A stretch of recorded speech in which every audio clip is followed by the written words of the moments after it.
Good evening, ladies and gentlemen. Tonight is a regular meeting of the South Kingstown Planning Board. The date is Tuesday, March 28, 2023. The time is 7 p.m. The first item on our agenda is roll call. Joe Murphy. Here. Susan Axelrod. Here. Paul Jordan. Here. Robin Pothier. Here. Peter DiStefano. Here. Elizabeth Karp. Here. And Maria Mack is here. Our next agenda is a consent agenda, which is approval of minutes from January 10, 2023 work session, January 24th, 2023 regular session, and February 14th, 2023 work session. Are there any changes to these minutes? If there are none, Liz? What, make a motion and make a Yes, motion would to someone like accept. to make a motion for approval if there are no changes to these minutes? Motion to approve. We have a motion from Paul. Do we have a second? I'll second. And just one minor addition is this: the consent agenda also includes the report of the administrative officer. Is everyone all right with amending their motion to include that? Yes. All those in favor say aye. Aye. Motion carries. With the board's pleasure, I would like to take a couple of items out of order because Jamie has some information relative to those. It would be item number 3, Major Land Development Comprehensive Permit Pre-Application Concept Plan, the Village at Broad Rock, and item number 6, which is the Public Informational Meeting Conceptual Master Plan Review Major Land Development Project, South County Commons District 5 Apartments. Is everyone okay with that modification? Yes. Thank you. Let's go to number 3 first. Jamie? Madam Chair, thank you. Jamie Rabbit, Planning Director. With regards to agenda item D3 associated with the Village at Broad Rock, there was an administrative issue with their application submission material on the call-out lot block plot as it relates to the street address. In fairness to any abutter and also to solidify the application process to make it as clean as possible, we would allow the applicant to correct that defect in his application submission material, but are recommending you delay any discussion on that agenda item until your next regularly scheduled meeting. And have you spoken with the applicant? Are they here this evening that you know of? I'm not sure if anyone is here to represent the Village at Broad Rock. Nobody appears to be. So motion to continue this item then. And for folks in the audience, if you are here for the pre-application concept plan for the Village at Broad Rock, that item is not being heard this evening. And Peter, do we need a motion if it's a pre-application? Very good then. Next item that we have moved up is D6, Public Informational Meeting, Conceptual Master Plan Review, Major Land Development Project, South County Commons District 5 Apartments. Again, Madam Chair, under agenda item D6 with regards to South County Commons District 5 Apartments, we have been working with the applicant's legal counsel to properly advise them of what we feel is the necessary permitting process and waiver requests that need to be granted in association with their comprehensive permit. This one was somewhat complicated by the fact that it was a special management district, and the special management district was adopted. It required a master plan. A master plan was submitted and approved. That master plan contained parcels that have since been sold and or categorized as different classifications for land uses.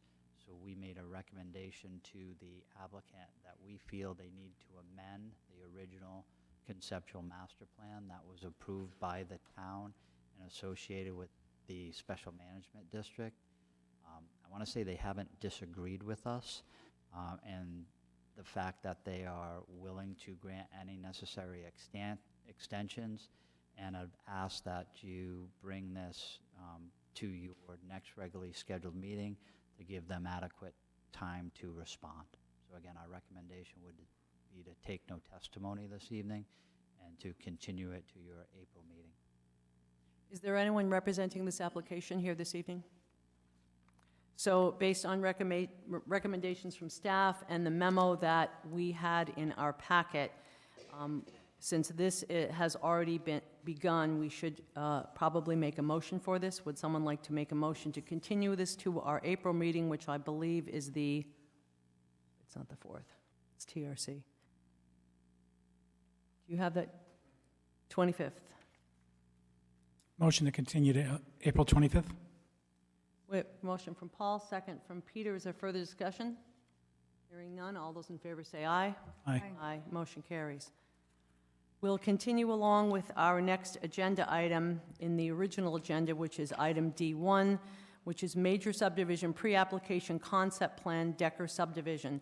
And as a reminder to both the folks in the audience and planning board members, a pre-application is an informal type of situation in which it's intended to be one of information sharing between the applicant and the board members.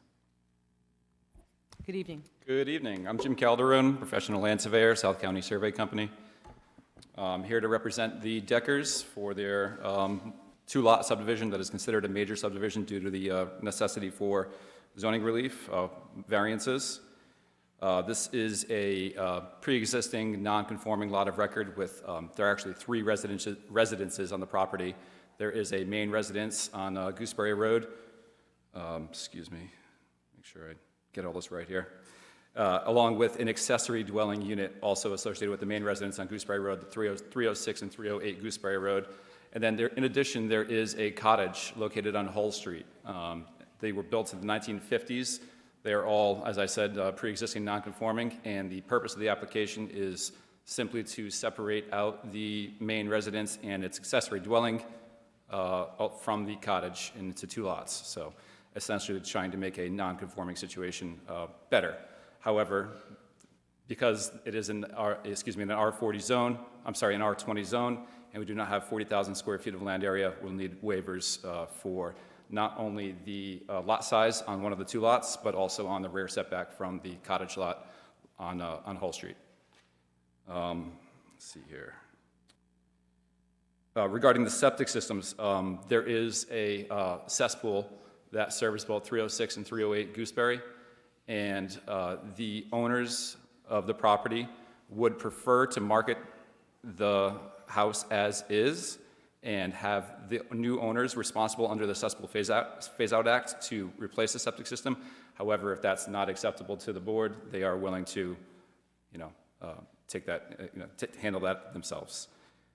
And the resulting lots will be a 21,628 square foot half-acre lot, as I said, containing the main dwelling and accessory structure, and then secondly, a 13,653 square foot lot with the cottage.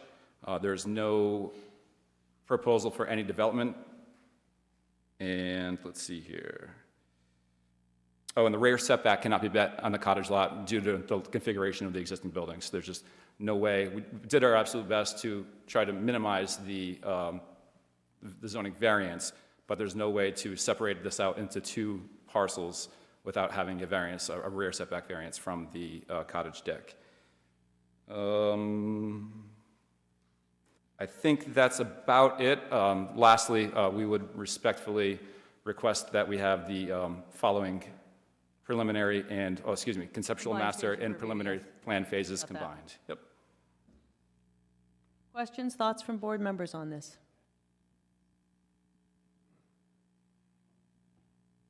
I guess I'll share my thoughts.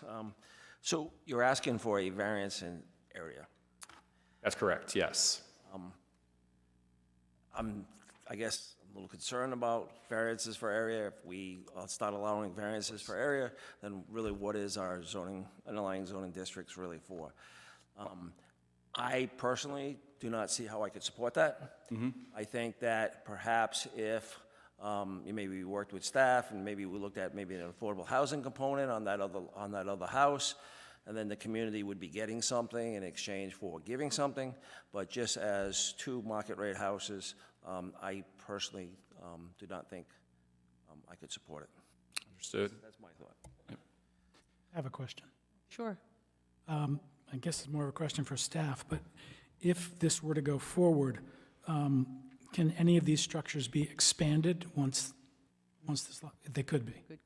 Yeah, right now, they are non-conforming because you have two structures on one lot, so they're limited to 25% expansion via special use permit. If this subdivision were to go through it and the variances were granted by the zoning board, they would be standalone lots, and they would function as if they are compliant at that point. Is it possible for us to make a condition that they could not be expanded if the subdivision went through? Well, what is the rationale for that? What are you trying to? It's substandard size. I mean, I think the only reason I can think of for doing this is it makes it easier to sell off that. So for clarification, I do believe if it's substandard, there's a section in the zoning ordinance that deals with dimensional requirements for substandard lots. They're different than standard lots. So I would say that your concern would already be addressed through the ordinances that we have in place, the setbacks that we have in place currently. Going above and beyond that is treating that property separate than any other property, and there's no reason to. So it would be possible for someone on this small substandard lot to tear that house down and build something somewhat larger and, okay. They can build something that's compliant with the zoning ordinance or go to the zoning board for relief if they want to pursue it. Again, just to follow up on Mr. Parker's comments, Paul, they would be able to expand those under any current zoning law that existed. The relief they would be seeking with the zoning board of appeals is the area relief. They're not asking for side yard setbacks, front yard, rear yard, dimensional coverage. They are only asking for relief from the required size of the parcel. If this didn't go forward, can those units also be expanded up to, I think you said 25%, they could still do that with a special use? They'd have to be sold as 3 units on one parcel. 3 units on one parcel, right, okay. And question for Jamie is there any specific relevance in this application to the fact that it's in a coastal resiliency overlay district and carrying capacity overlay district and the South Shore Salt Ponds critical resource area? How does that play into all of this? Potential permitting issues moving forward that would be addressed in the next permitting stage. They really can't advance to that next permitting stage with the variance request. And of course, with the Wouldn't cesspool and recommend everything. that the planning board in the next stage approve things contingent upon a variance being issued. I think the variance should be issued, which then would allow them to come to you in a compliant manner, Right. variance in hand. Other thoughts, questions? Sure. So as far as waivers, though, do they need one because the structures are both too close to that property line? The setbacks for their shared property line aren't enough, I think, no? Correct. That's a variance. So you won't be granting that in the form of a waiver. The zoning board will be granting that in the form of a variance. So ideally, I think what the applicant is hoping tonight is that they get a determination that they can combine the next 2 stages. They will then go to the zoning board, pursue the relief for the lot area, substandard lot area, as well as the rear yard setback for the southernmost dwelling. With that in hand, if they are to receive those variances, they're able to come back and complete the subdivision process. Okay. Yeah, that's correct, thanks. So can I also ask about the timeline for replacing the cesspool as far as a sale goes and how that works out? So we have talked about that. The town has our own code that I'm sure Rich can speak to. One of the things that we've agreed to, the staff has come to the conclusion with, is we could let these applications go forward until final, until right before recording.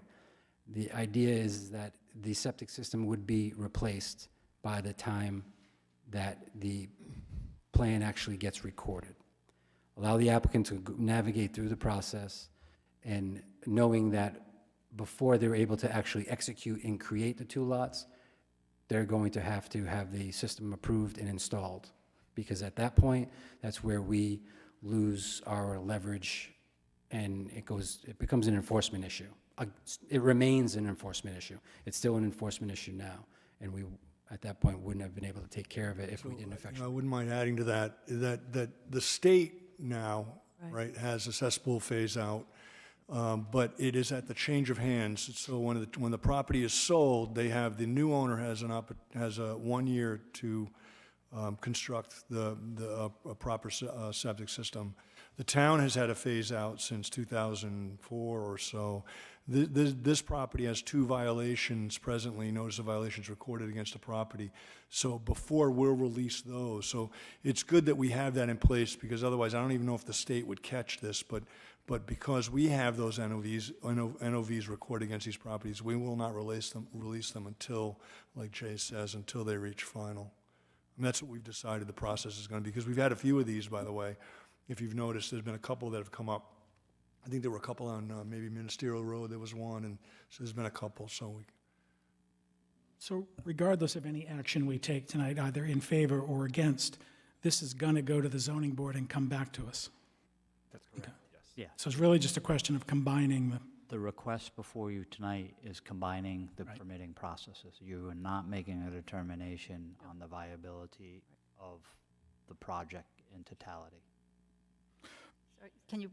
Sorry, can you tell me the pros and cons of that decision that we're making, how it affects the ultimate? It just combines and expedites the permitting process, so it takes it from 3 steps to 2. I don't think it doesn't jeopardize your regulatory authority. It just combines 2 processes together. and it's not an endorsement for the zoning board. No. Endorsed. And neither is pre-application, so the idea of the concept being discussed tonight is also valid. Again, they have to go to seek that relief from the zoning board. They gotta claim they have a hardship. They're putting the property line on the drawing, so they're creating their hardship. So that'll be a challenge for the zoning board to analyze and then approve it under Rhode Island law. Other thoughts, comments? I was just curious, is the cottage livable? It is, yeah, and I was going to actually say, their intention, the owner's intention is to sell the main house along with the accessory dwelling unit and keep the cottage for themselves as their beach house, basically. They live in New York. Would like to, basically they're at retirement age and would like to enjoy the cottage, but not have to, worry about the maintenance of the main house and the renting of, the accessory dwelling unit, that sort of a thing. And Jay, all of the buildings potentially on what would be 2 parcels could be torn down or expanded, depending on what happens at zoning. But Yes, the accessory dwelling unit doesn't necessarily have a limitation, they could do that today without, right? 25%. with a 25% limitation, right? And it's a little more complicated than that, but they could do it today. Any other thoughts? I'm sorry, one more question then. For the 25%, is that 25% for the lot or 25% per structure? Unit. Depends what zoning official you talk to and how they interpret it. It could be 25%. Well, that's not very clear. 25% of the, it could be 25% of the footprint. In some instances, if you were to ask me as a former zoning official, 25% of the living space would be appropriate. Not in every instance, but in some instances. So it's really dependent on how the zoning official typically handles it. It's not 25% per lot, so that by dividing the lots, we double the amount of square footage possible. Like it doesn't, do you think, matter? So I think there was a zoning appeal on this issue with regard to Roy Carpenter's, where the prior interpretation was each unit you could only expand up to 25%. They appealed that to the zoning board, and the zoning board took the opposite position, which was throughout the entire lot, every structure in aggregate could be 25%. It didn't matter how you allocated it amongst the structures. So that's if you increased it as one lot. Once you separate it, whatever the building envelope is, they can build to the building envelope. Height restrictions, and of course, within the coastal overlay zone and all once they're separated into separate lots and it's no longer non-conforming by having more than one house on the lot, they can build within the building envelope. Paul, you can say something? Anyone else? Would someone like to make a motion to combine the stages of review for this project? Yeah, I'll do it. Motion from Paul. Do we have a second? Second from Peter. Is there further discussion? Hearing none. All those in favor say aye. Aye. Nay. One nay. Motion carries. And Mr. Calderon, I think it was probably, regardless of how you fare at the zoning end of things, made clear that the board would like to see, if all goes well, the cesspool, Taken care of. yes, taken care of it, final. Yep. Okay, understood. Thank you. Thank you. Yes, Just for clarity, that was, the motion was combined. in reference to the March 28, 2023 memo from Planning Department staff. Yes, Okay, thank you. thank you. Thank you. Next agenda item is major subdivision pre-application concept plan, Lutheran Church of the Good Shepherd. Is there anyone representing the applicant?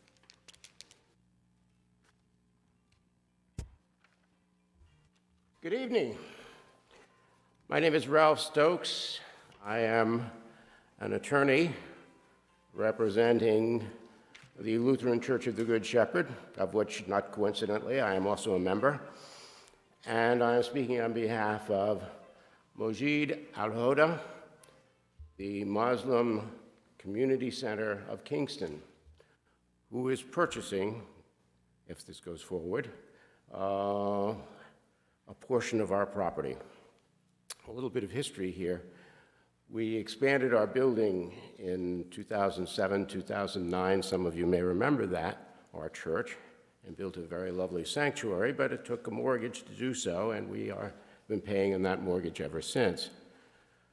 The decision was made in 2021 to sell off a portion of our property in order to pay down and get rid of that mortgage and put our money back towards the uses that our church uses it to help the community in which we are part of. Our first buyer was a residential buyer, and those were the times when the cost of building materials skyrocketed, and he was taken out of the picture. Mojid Al-Hoda came by, but before that happened, the property has wetlands along the road front, or along Old North Road, wooded wetlands. We discovered them, frankly, although it's not a big discovery. You just walk around in there and you know it's it's clearly wetlands. We found that. We hired Natural Resources, Inc. to come in and to identify the location of the wetlands. We did, based on their findings, we subdivided the property. The problem was, after our decision in June to go forward with the sale of the property, between September and December of 2021, DEM disagreed with the locations of the boundaries of the wetlands and expanded them to basically cut off from the road the entirety of the lot that we were conveying. Mojid Al-Hoda is our purchaser. They hope to build a mosque in the back part of that property, away from the wetlands. When we first approached Mr. Schock, who was then the head of the Public Works Department, he said, basically, in simplest terms, that we would have to build a water line and a sewer line through the wetlands. We didn't think that was the right approach. Neither did DEM, frankly. They have not ruled on it in any particular way, but they've advised me that this is going to be a major alteration if anything is built through the wetlands. That's an unofficial opinion of theirs, but I have it in writing. We have been in a lot of discussions about this since. I appealed the decision of Mr. Schock. Mr. Schock did not get back to me forthwith. And I based it on the feasibility study requirements, the 9 areas of, that are set forth in the ordinances. He said no to that, too. I appealed that to Mr. Manny, who had just become the town manager, and he agreed. What we are looking for is that instead of a water line and a sewer line going through to the property, we want the mosque to be able to build a septic on-site waste treatment system, and we want them to be able to dig a well for the property. The building that they are going to construct is going to be close to 400 feet away from the street. The expense for anything involving those things, plus the expense of putting them through the water, through the wetlands, is extraordinary. Unlike many of the things you see here, probably almost all of the things that you see here, no one's making any money on this. So this is, there's not a lot of money to play with here. And the expense of all of that, plus the addition of adding a lot to the Diane Drive septic sewer system, which is another $20,000, was extraordinary. And finally, what was required was that our sewer line that was constructed pursuant to the rulings of the planning board back in 2007, 2008, when we built our building addition, which is our sanctuary, that sewer line crosses the front of the property, is underneath the wetlands, frankly.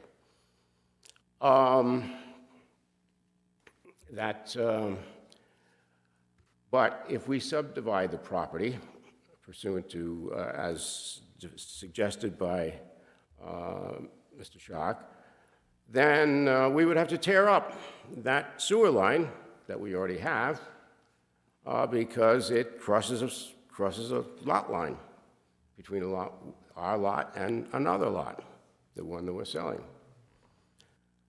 That doesn't seem logical. It certainly isn't feasible from a financial standpoint. Again, just to tear it up would require an enormous amount of engineering work and what have you, just to pass that through the Department of Environmental Management. All of that's going to get expensive and difficult. And I don't think there's no promise that it would be successful. Anyway, that's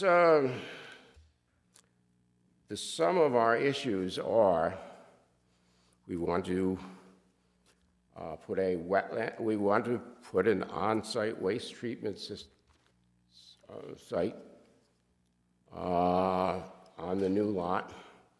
We want to allow the mosque to do so. And we want to put a well there. The water department, Kingston Water, has no objection to the well. I'm not sure whether you have that in writing. I can pass that out if you would like to see that. Engineering department, I just spoke to a few minutes ago. I mean, the Public Works Department, and the big issue being the tearing up the sewer line in the front of the lot. I don't know if you can see this. The reason it goes from this front of the lot is... Can you just stay close to the microphone so that we can record your comments? Thanks. The reason the sewer line goes in front of the lot is when we built the new building, Eldridge Farm was going up across the street. I happen to know the fellow who who was the developer of Eldridge Farm. I asked him, he was putting in a sewer system. Can I hook up to your sewer system? He says, as long as you pay for it, it's okay. And that's how we got And the sewer line in Old North Road stops at the close to the southern corner of our lot. So in order to bring a sewer line up to where our building is a couple of 100 feet or more of building it into the street, which is what is being asked of us. That's a lot of expense. All of this is a lot of expense. The mosque that the Masjid al-Huda is intending to build is going to be a relatively small building, plus or minus 4,000 square feet. It will have 2 toilets and a sink. No kitchen, no nothing else. It's not going to be a big sewer problem. I know our building is not a big sewer problem. We have a kitchen. It doesn't get used often enough. There's no demand going to be added to the sewer system. Very little demand being added to the water system. But the additional cost of doing it any other way is extraordinary. So we're looking for permission, if you will, to run our sewer line across a lot line. The alternatives to that, there are 2 alternatives to that. One is subdividing the property such that our sewer line is part of our lot. So there's a narrow strip along the road that takes us into our lot that covers our sewer system, and we subdivide it, but that means they don't have as much frontage, they don't have any real frontage. Not that they have it anyway, because it's functionally not frontage. The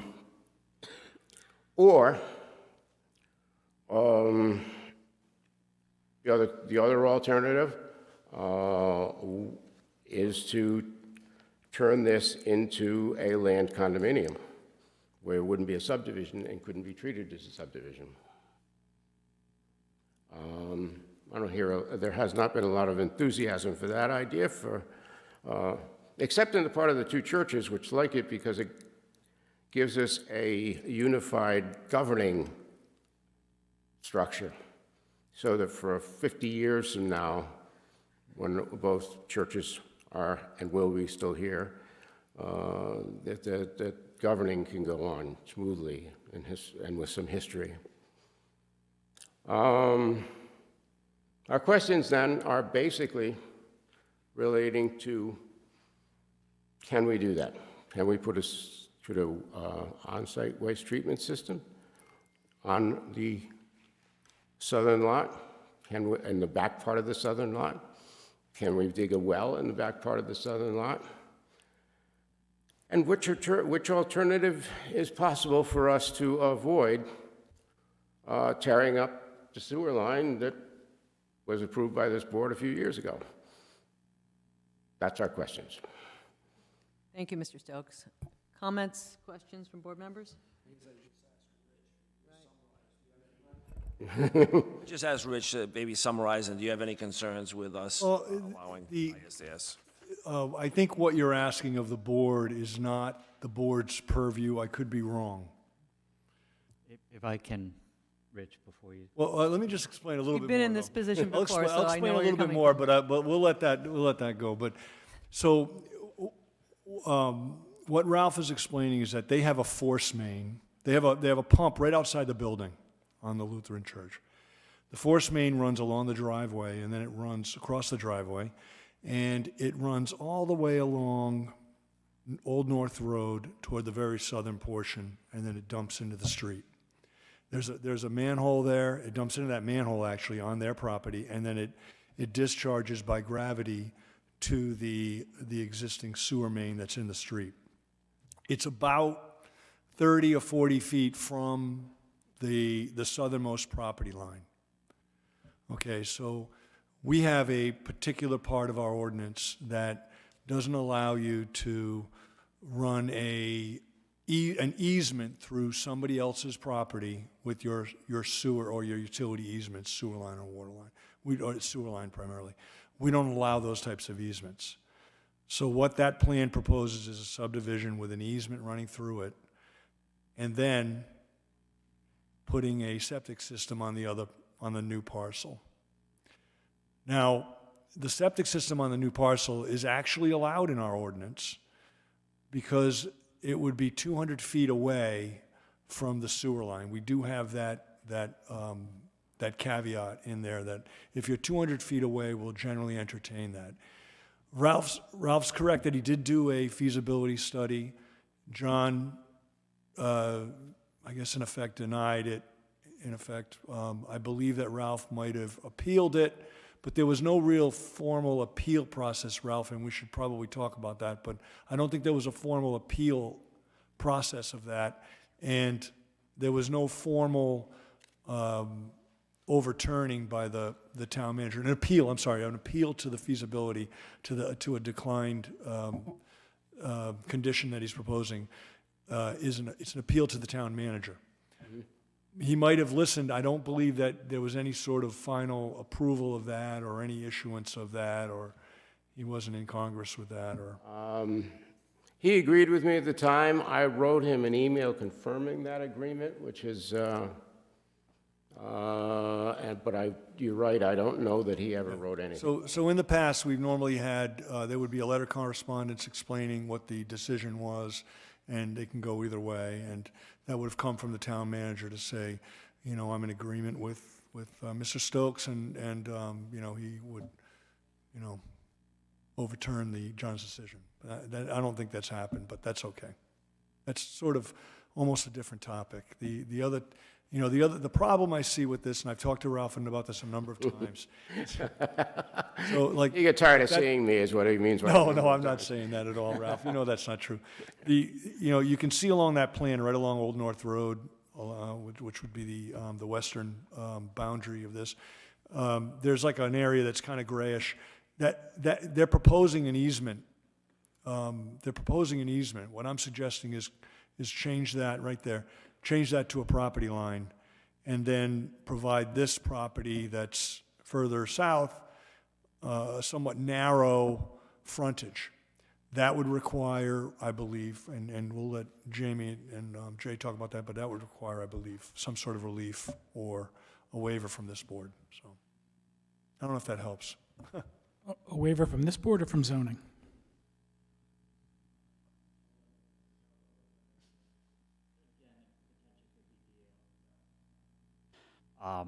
Potentially, and I'll defer to Jay, could be dealt with the flexible frontage, which would be a waiver under your purview, or if that's not available to him, it would require a variance from the zoning board. I'm just looking at this. I have to say the idea of a mosque and a church sharing space really appeals to me, but that has nothing to do with the planning board or the town ordinances.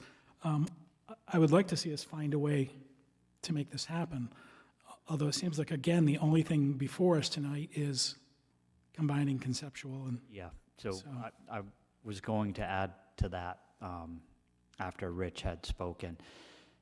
You were under the preliminary application conceptual review. The request there is to combine the two permitting processes.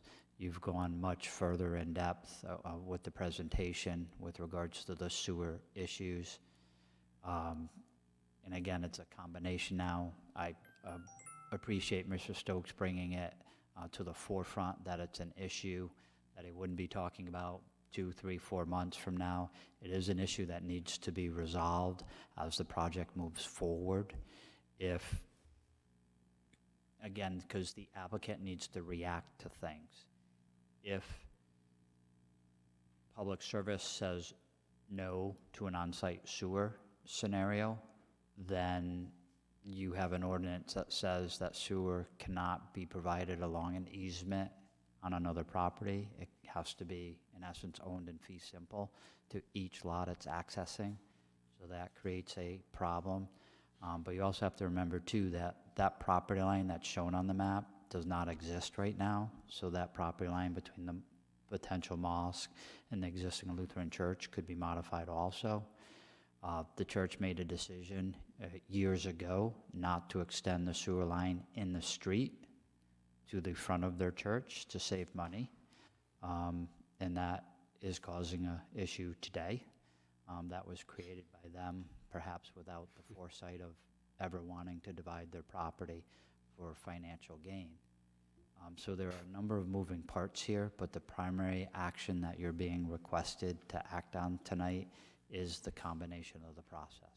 But Jamie, this is also a pre-application, so. Yeah, no, discussion so is- I think And, it's important to discuss this now versus going through this process, combining this, and deferring the conversation for, 3, 4, 5, 6 months from now. Excuse me. does your staff, Jamie, department, have any specific ideas of what would be the best way to handle this in terms of the different concepts that have been discussed up to this point? I mean, from our perspective, they could be completely regulatory compliant with the ordinance. It would just cost them more money than asking to not be regulatory compliant. That's, and I guess the question is, a reasonable alternative that meets the intent of the ordinance, is there a solution to that? Richard Bourbonnais laid one out potentially where, in order to be compliant with the ordinance, the existing sewer line, which is an easement on the southern which is in the map you have before you, in the center of that photo, there's a crosshatch area. Lynn, do you have the pointer?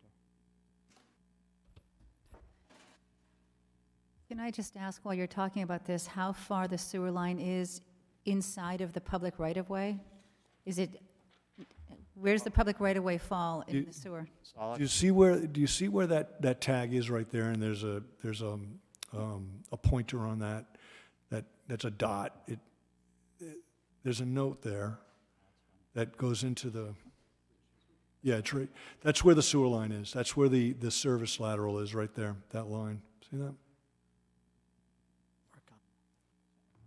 Can I I think the ask, question is just that it's completely inside their property right now.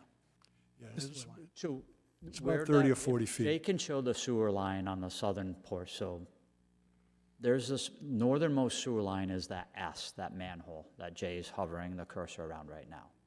The crosshatch area just to the right of it is owned by the Lutheran Church right now.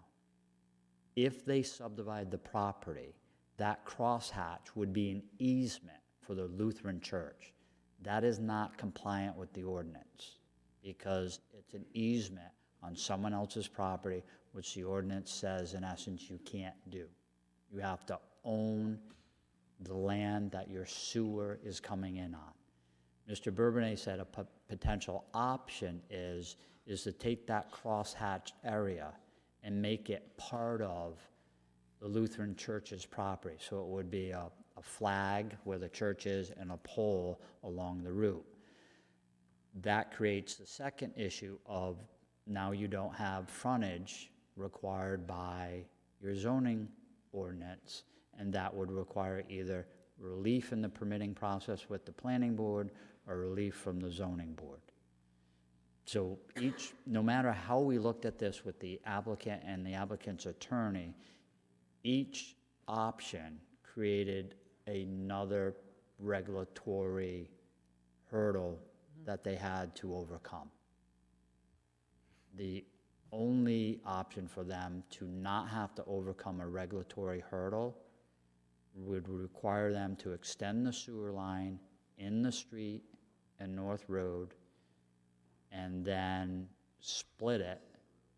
One would go into the property line, in front of the property line to a Lutheran church, and in the middle where that property line is, that property line could move slightly north, and they could then bring a sewer line basically in right where they're showing that hard, bold property line. And they would be regulatory compliant, but that could cost thousands of dollars more. So again, we're deferring, the planning department's deferring to public service on how to resolve this. And there are multiple ways to resolve it. One is more expensive than the others. So what I heard was two options. One is, if they keep that property as part of the Lutheran church where the sewer is, now they don't have enough frontage, but there's potential for regulatory relief. There is no regulatory relief on the easement. That's not possible. It's not something Public Works can grant. The other option that I heard was a condoed property, which seems to me to probably be the easiest, but not necessarily the most desirable. I'll explain their proposal for a condo. It would look exactly like that map, and the only thing condoed would be the shared sewer line, 25 feet wide by 100 feet long. Oh. That's the condo element. Oh. So it wouldn't be a traditional condo. Okay. Where we'll just call it a 10-acre parcel. Someone owned the 10 acres, and there was a building, and the remaining land was held in common ownership. There would, in essence, be, the condo would be a 2-acre parcel to the north. The other condo would be a 2-acre parcel to the south, with a common element of a sewer easement in the middle. Okay. It's questionable on the intent of Rhode Island's common condo law. Yeah, I was going to ask Peter, how would that work with some kind of unified governing structure? Yeah, you could do a land condo like that, and it was discussed before coming here to do that as a possibility, but I think the issue is that you really wouldn't avoid any layer of review by doing that, because if you had it as one lot that's condoized with 2 structures, then you kicked yourself out of a subdivision, but now you're a land development project. That would need to be as a land development project. So you'd still have the same review, and then they'd have to work out the details of how's the condo association going to get set up, how are they going to take care of the sewer, how can we ensure that if there's emergency access that they need to get to the sewer line, they can make sure that happens. You can do that through a condo, Easily, but I think actually mostly been done. you could do it through a condo. But I think when you realize you're not going to skip that many steps by going the condo route, that you could just do this instead. And then, Rich, do you have any knowledge of how that initial sewer connection was made through a wetland? Well, it skirts the wetland along the road. So that force main is very, very tight to the wetland. I believe that it kind of encroaches a little bit. I'm not sure how it would have fared, but I will tell you this, though, and I've talked to Ralph about this as well, is that I have professionally engineered sewer and utilities, multiple types of utilities, through wetlands. DEM does allow you to do that because you will be, backfilling and it gets all, built back the way it was. They do allow that. Now, you have not made application on that, but I mean, you could, and it would be, but Ralph is correct. It is a substantial cost. And it's not a guaranteed win under any circumstance. Well, nothing is, but the other part of that is that there is this is all part of the Diane Drive. I believe it's Diane Drive. Yes, Diane Drive. Sewer service area, and there is an $18,000 fee that would be imposed for connection to that sewer system. So, I mean, there are it is substantial. And Rich, have you had any internal discussions about what the potential for, given the size and the use of the property, the capacity, if they were to be granted the ability to put in OWTS? I'm really not concerned that the DEM will regulate what happens there if they're proposing multiple bathrooms. It'll be based on I'm not sure how it works with churches, or even mosque, but I'm not sure if it's a number of seats or how it's factored, but it'll be sized in that way. And I believe that you do have test holes there, and I believe they were 18 inches. So most likely it'll end up being a bottomless sand filter, I would imagine. Do we know how deep the water well is there? The water depth, the groundwater depth? Yeah, or their well? I believe it's 18 inches. I believe that's what their test shows. It might even be on that plan. 18 to 24, I think. So I find that an on-site wastewater treatment system would be not that available. No, it would be. The 24 inches is what they look at, but they will allow you to go to 18 inches, but you end up normally, it would trigger a bottomless sand filter. That's normally what people put in. There are other things you can do, but normally what you'll see is a bottomless sand filter. What I would anticipate here is what the mosque will be doing is an Advantix system. It would be denitrification, but it would be a bottomless sand filter with 18 Be inches. expensive. Yeah. Yep. And Robin, I've seen OWTS approvals for D-Night systems where the depth of seasonal groundwater was 0. It's the height of it's the leach, it's the sand filter that's really dictates it. Makes you And think of what you'll be drinking. Well, and Robin's question is relevant because anytime you have a significant storm, you drive around Kingston, you see a lot of pumps going. Susan? I have a comment and I have a question.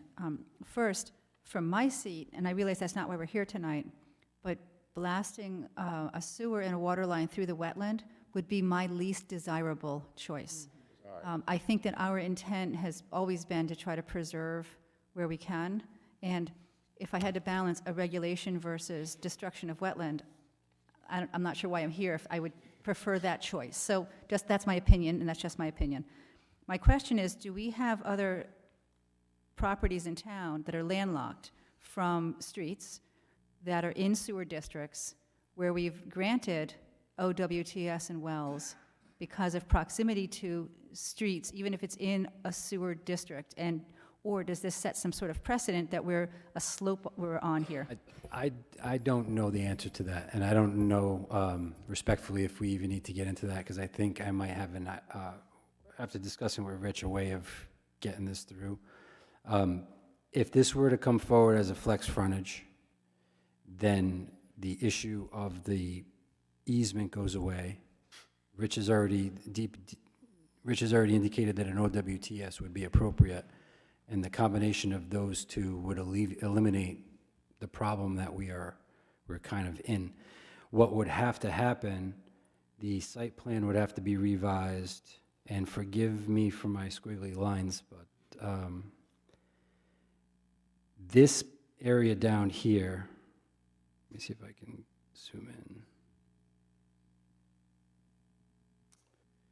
This would be the frontage on the roadway, your flex frontage. There's 30 feet between this property line and this line that you see here.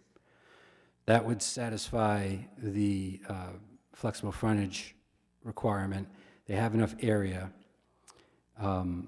They would have to do a yield plan to show 2 lots being subdivided in a conventional manner with a road. Obviously wouldn't commit to that, but you have to show that it would yield 2 lots. That, I imagine that would check out, and then they would be able to apply for the flex frontage, which would eliminate the easement issue and basically get them to where they want to be, I believe, in a manner that Rich would be okay with. Is that correct, Rich?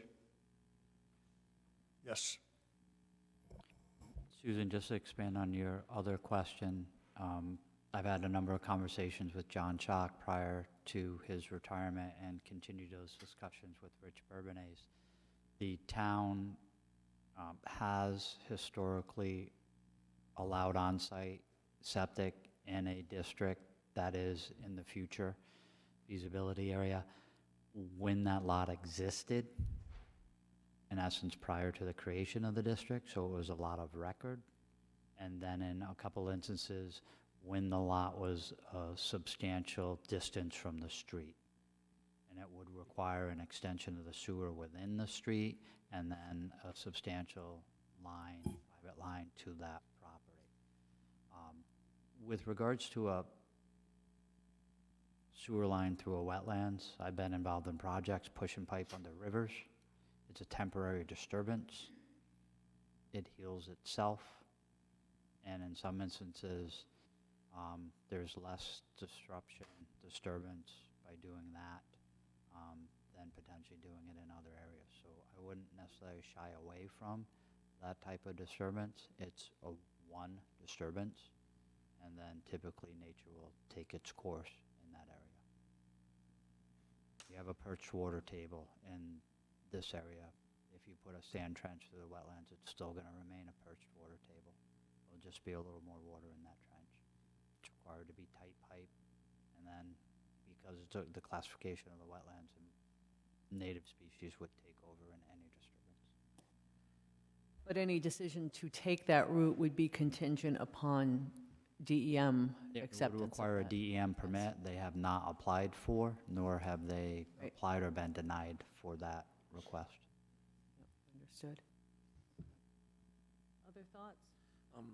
I guess I had a question for Jamie. There seems to be kind of a lot of moving parts and options here, some of which may create impact, some of that which may be less so. Do you feel you and your staff has exhausted discussions with the applicant relative to what the issues are, what the potential options are? Or would it be beneficial for us to continue this for a month so you can finish up with your discussions, what the options are, and maybe give us a cleaner proposal the next time? Mr. Murphy, that's a good question. I believe, it's my opinion, and Rich and Jay, as well as Peter, have been involved in some of these discussions.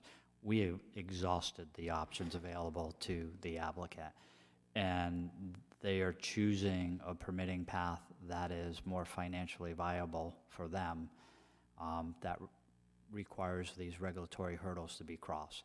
There is a solution with absolutely no regulatory relief needed, except it is not as cost effective. I'd just like to add that, again, like as many of them, no one's making any money from this. There is not money to be made from this transaction, ultimately. This is just two community organizations that serve their community, and that's why they want to do it. And that's why we have to do it cheaply. We're both small churches, small congregations.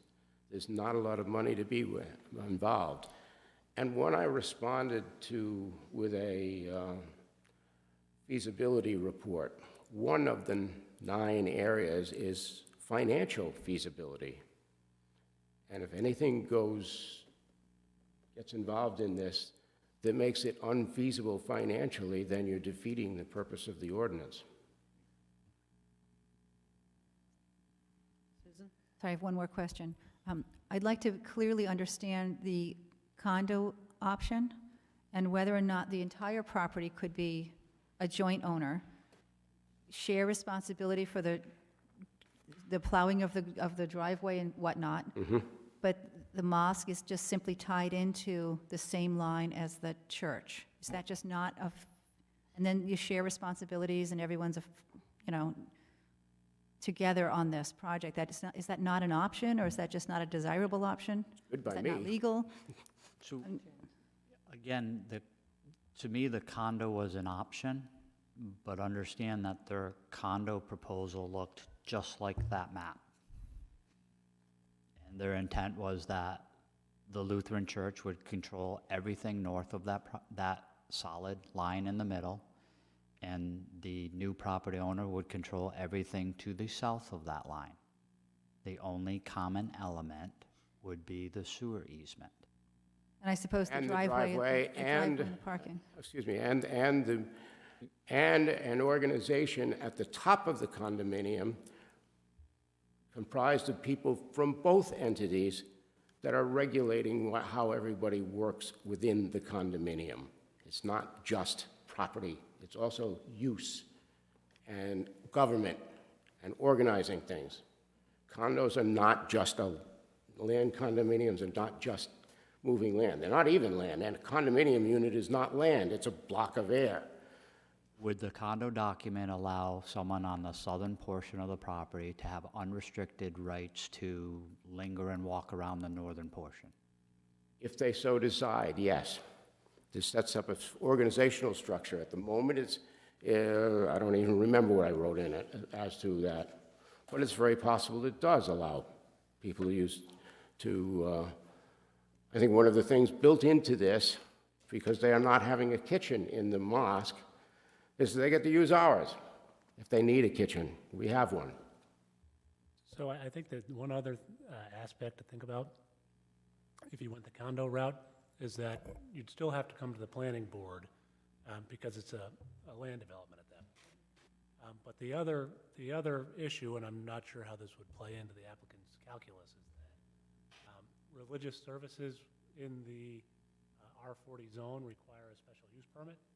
So if the thought is to get the transaction done as quickly as possible, they can divide the lot prior to getting the special use permit, sell the lot, and then the new owner can come in for the special use permit after that point. But if you were to go to a land development route with a condo showing the two buildings on the one parcel of land effectively, you would have to wrap in the special use permit as part of the land development approval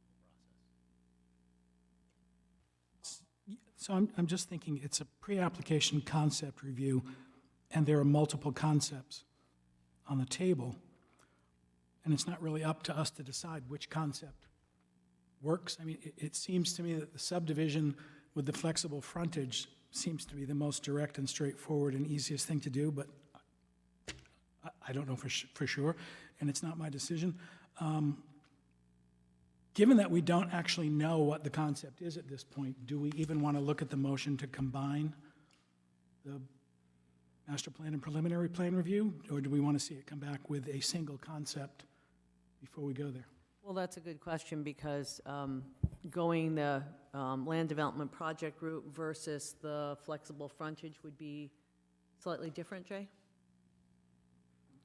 Yes, Maria, again, Mr. Murphy asked, have you exhausted all the discussions? We have had multiple conversations with the applicant's representative. This is the process they've chosen.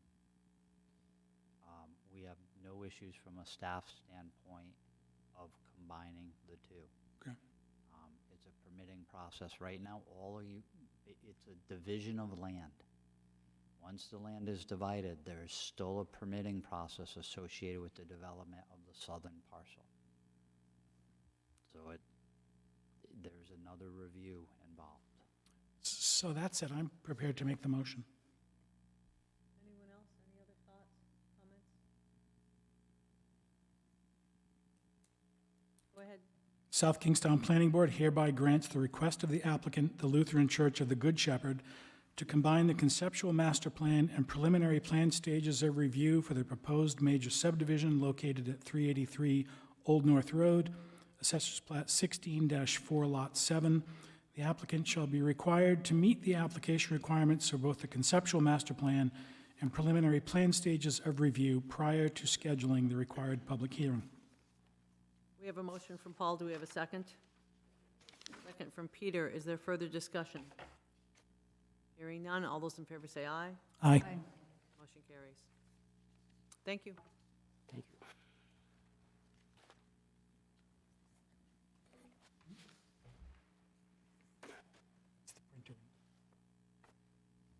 I have a plotter at work.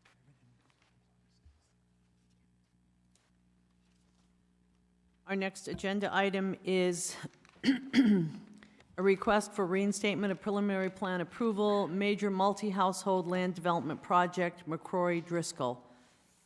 Is there anyone representing the applicant?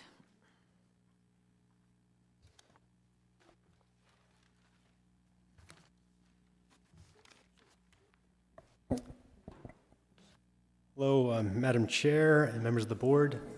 Hope you're all doing well. Members of the staff, good to see you.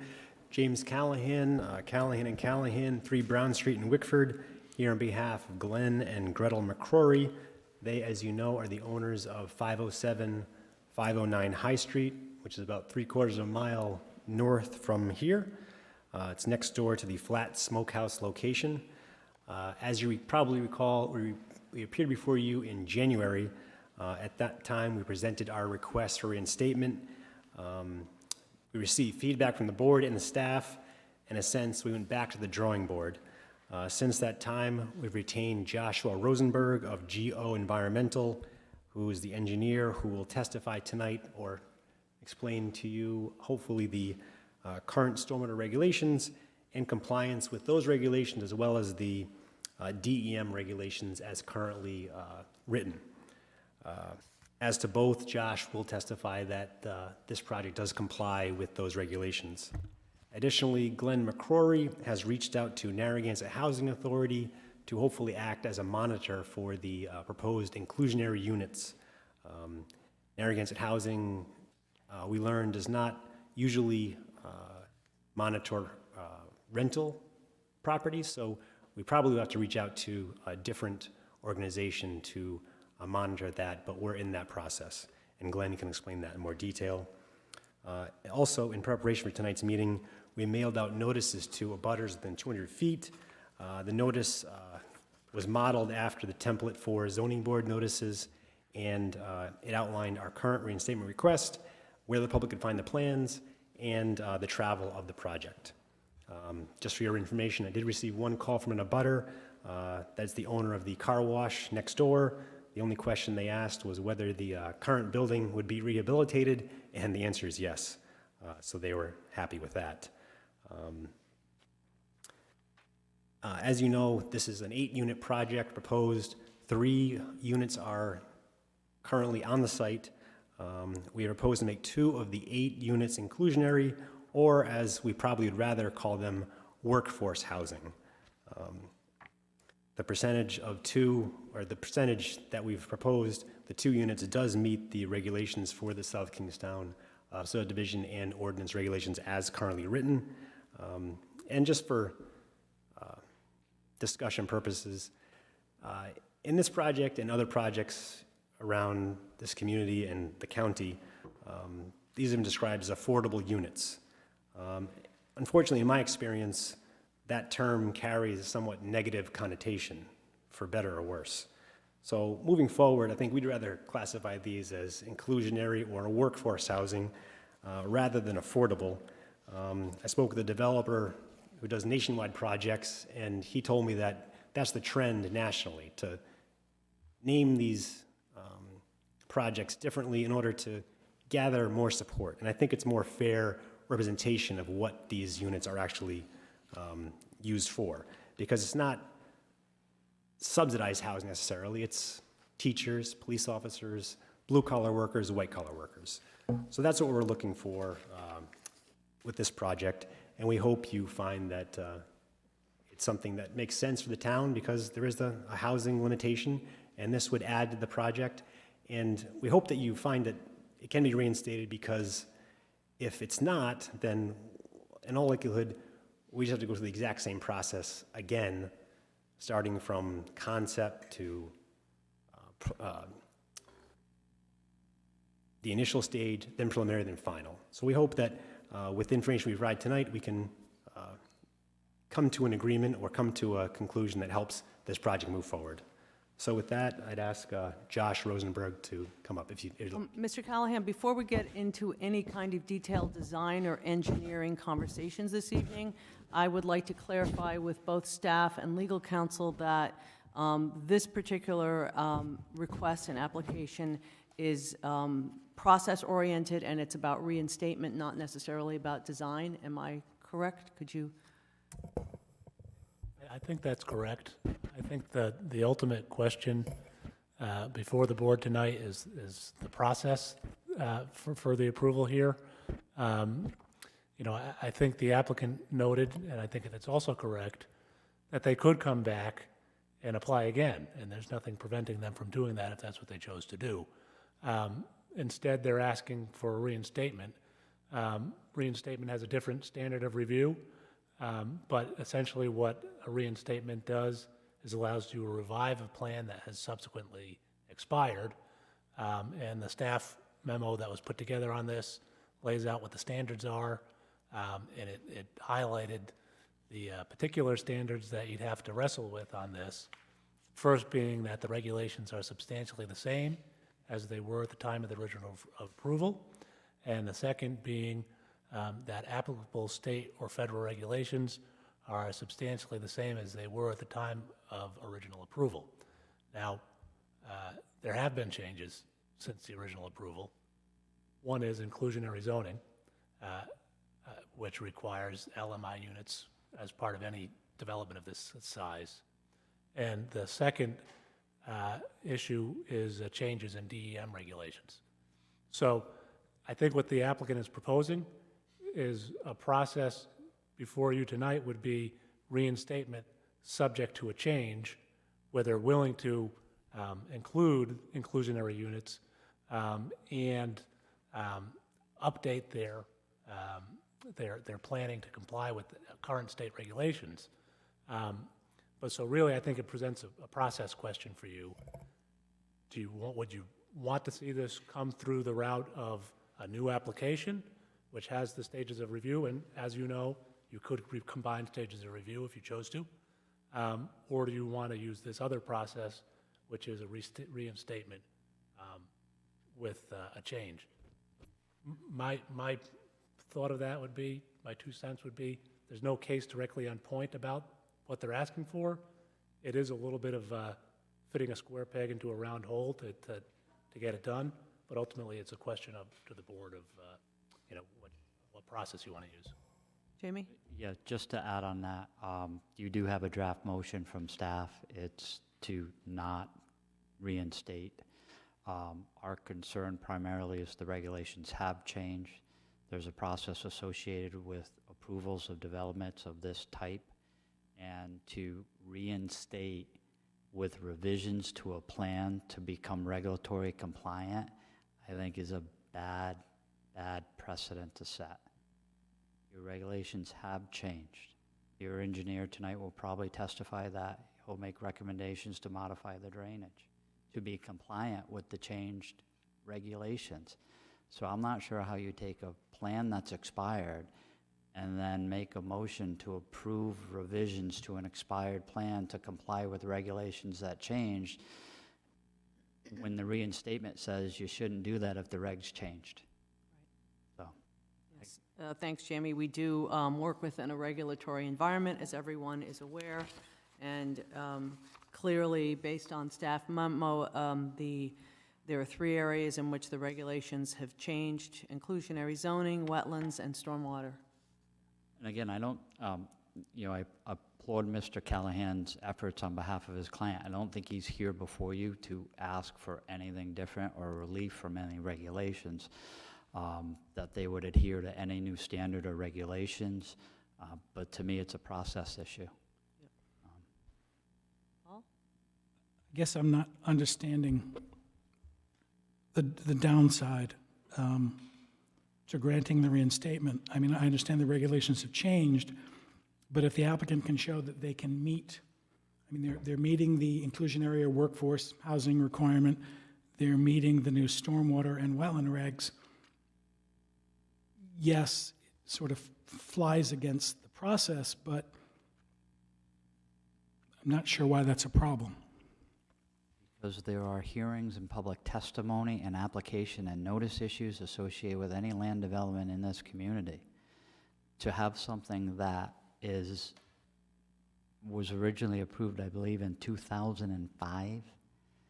But the number of units, the overall plan hasn't changed, it's just the stormwater that... From my reading of your regulation, you have the authority to reinstate a previously approved plan.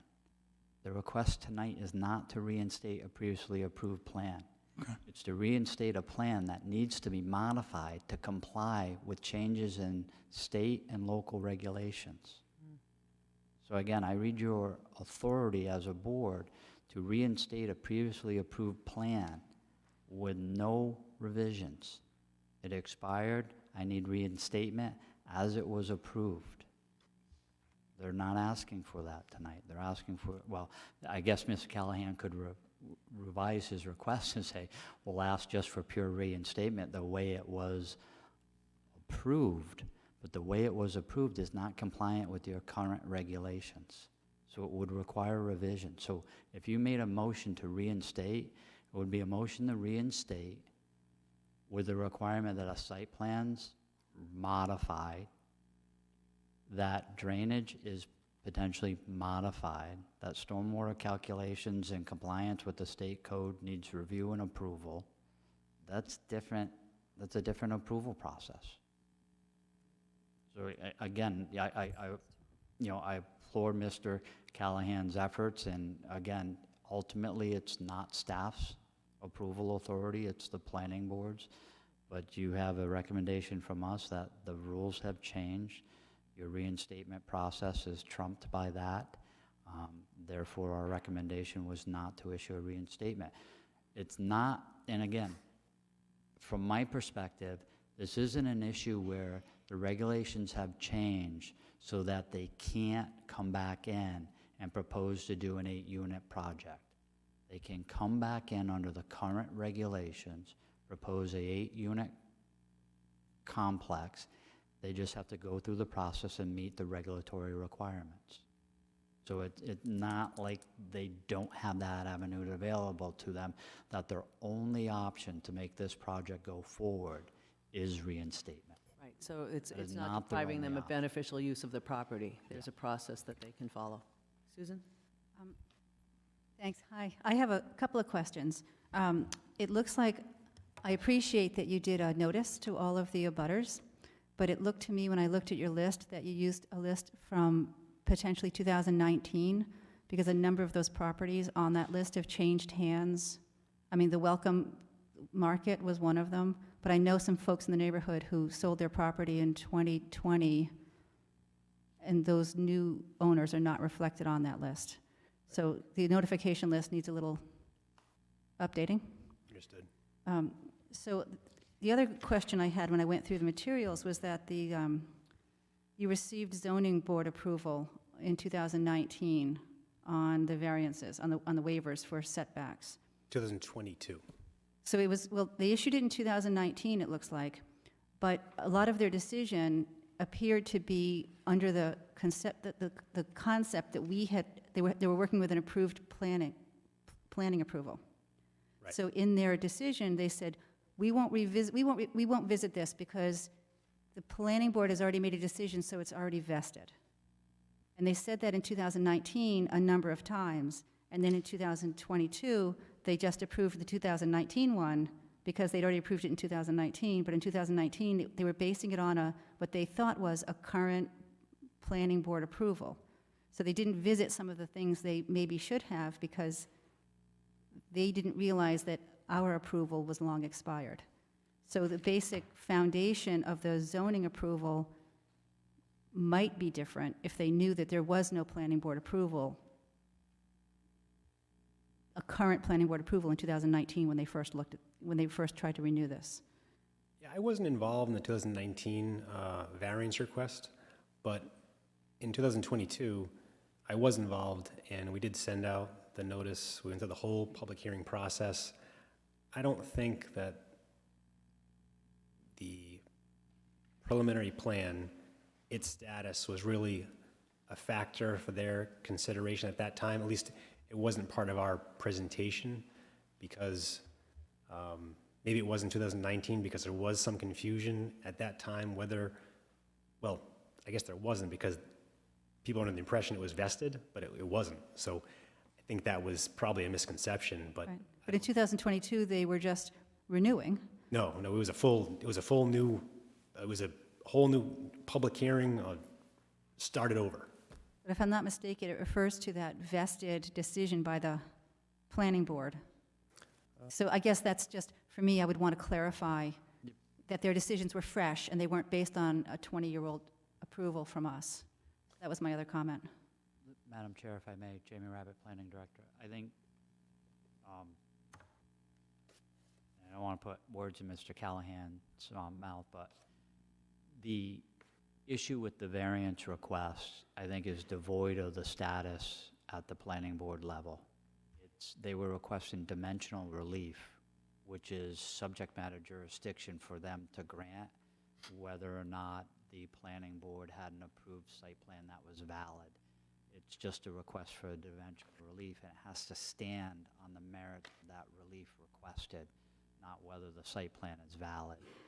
I think where it mentioned vested was where the planning board deemed it acceptable to have residences on the first floor in a commercial downtown neighborhood, which was a decision that apparently we made 20 years ago. But they went ahead and granted that waiver based on our planning board's approval of residents on the first floor. That component of your regulations has not changed. There can't be residences on the first floor in commercial, right. It's the same regulatory standard that existed in 205 that exists now in 2023. I have the zoning board decision, if you'd like it as an exhibit, I can provide. But didn't that, I'm sorry, doesn't that decision to permit residences on the first floor originate with the planning board, not with the zoning board? Like, doesn't that permission come from the planning board first before the zoning board reviews it and approves it? I'll defer to council, but I believe it does not. So something like that, well, in most projects that require both planning board approval and zoning board approval, you will see it for the first stage before the planning board. Planning board will approve it, give a recommendation to the zoning board, and then the zoning board will then make an independent determination with regard to the variances, whether they're going to grant them. Obviously, taking into account the recommendation that comes from the planning board. But I think the confusion that arose here was that in 2009, tolling started. It lasted until 2017, and that it was missed that they didn't get extensions of their original planning board approval to hook into tolling, which would have carried them all the way to, the 10-plus years during the recession.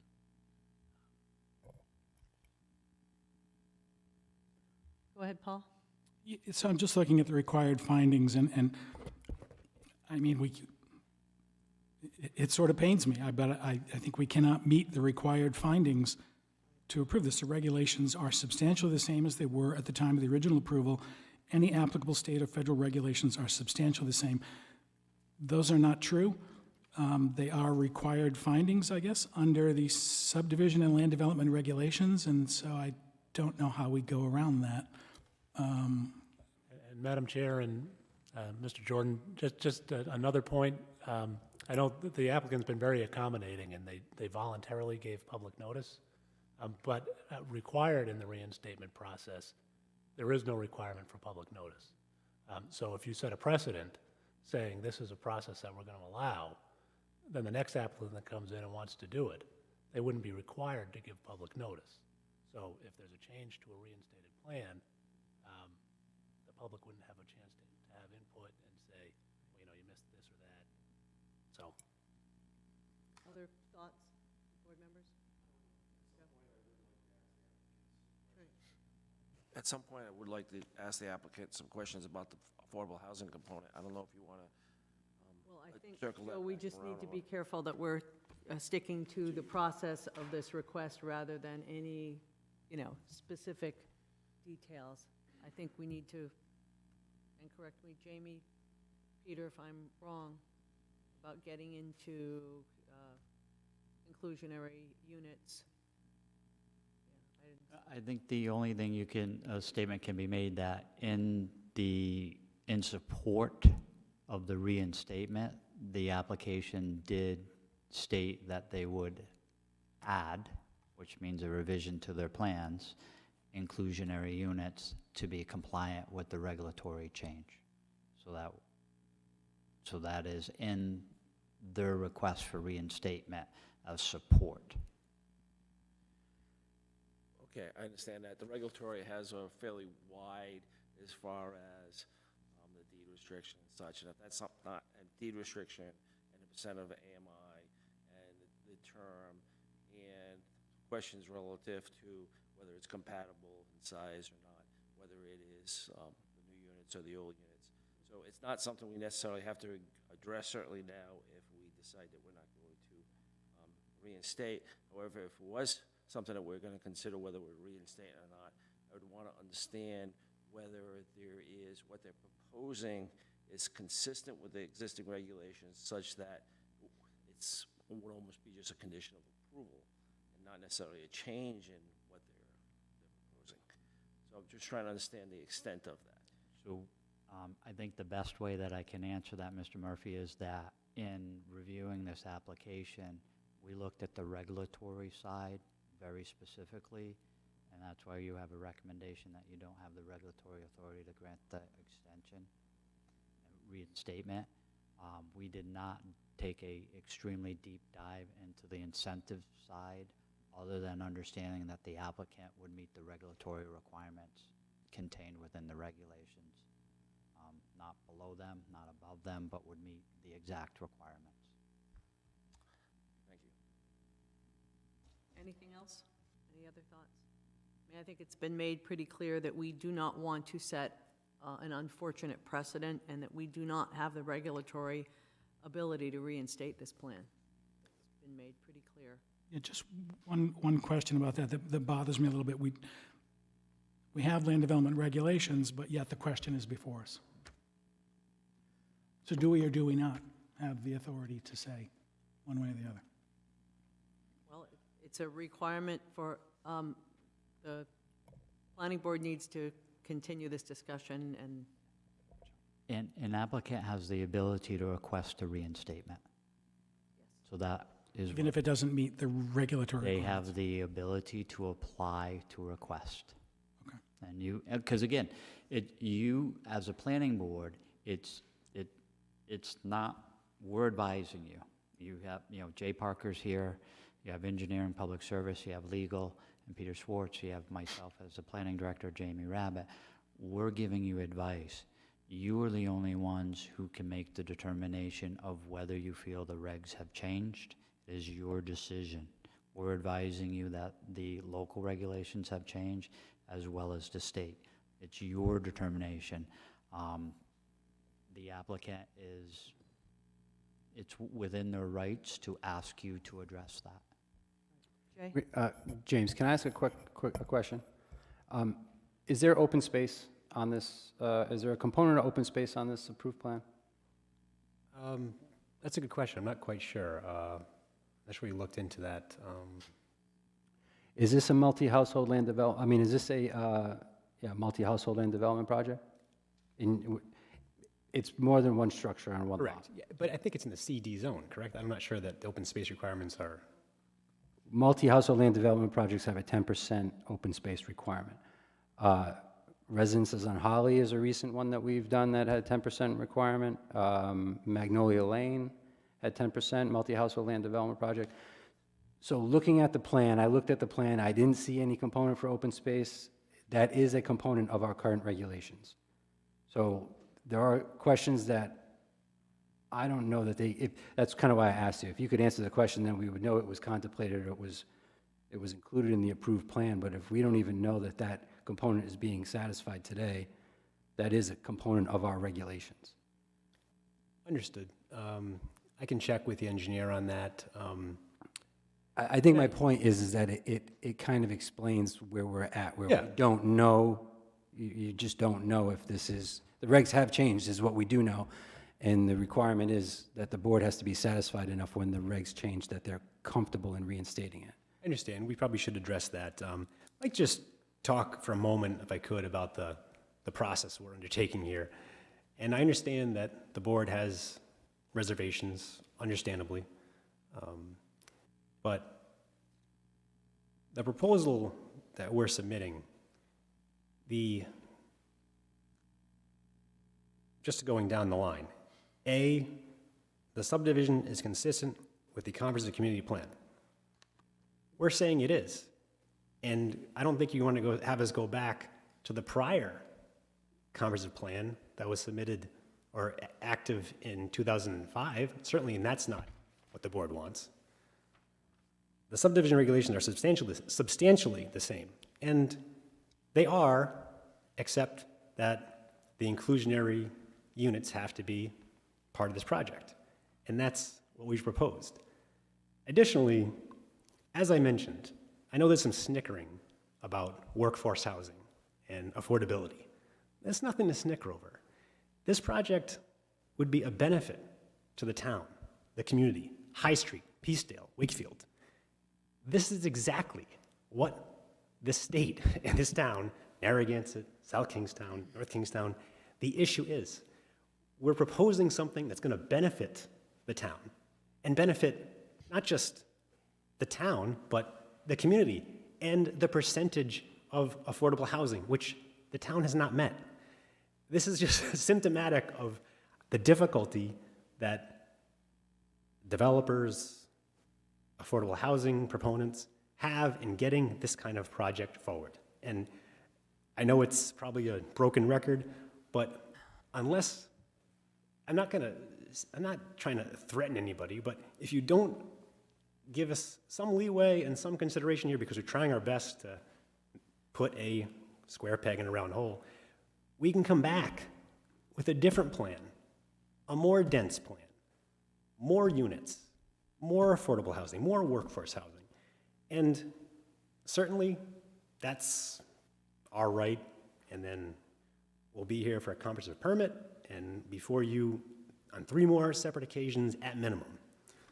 But I don't think that's what maybe the neighbors want. I'm not sure what that's what you want. I'm not sure what the staff want. I don't think that's what Mr. McCrory wants. In a practical sense, I know it's a technical issue, but in a practical sense, there has to be some common sense as to what is here and what's being proposed. And I understand Mr. Parker's open space issue. That certainly has to be addressed. But in the big picture here, there's a structure down the street that's basically falling apart. They're going to rehabilitate that. They're going to put 5 more units behind the structure that's falling apart, so you can't even see them. The DM regulations have been met. The stormwater regulations have been met. The open space is an issue, and the inclusionary units are going to be there. So to say, you don't meet every single aspect of this, I'm going to toss you back, it seems like it's a waste of resources, waste of your time, waste of Mr. McCrory's time and resources, and really gives no one any benefit, because we're talking about some vague, slippery slope that's probably going to come up once every 10 years. But I think Mr. Rosenberg has And something Mr. to say. Connell, I just want to address your comments. One is that this board is well aware of the need for affordable housing. We are well aware of the mechanisms that can be used to achieve that. However, you as an attorney would probably be the first one with a different client to come forward in a different situation and say, well, this precedent was set, therefore we expect the same treatment. We have to be very aware of that.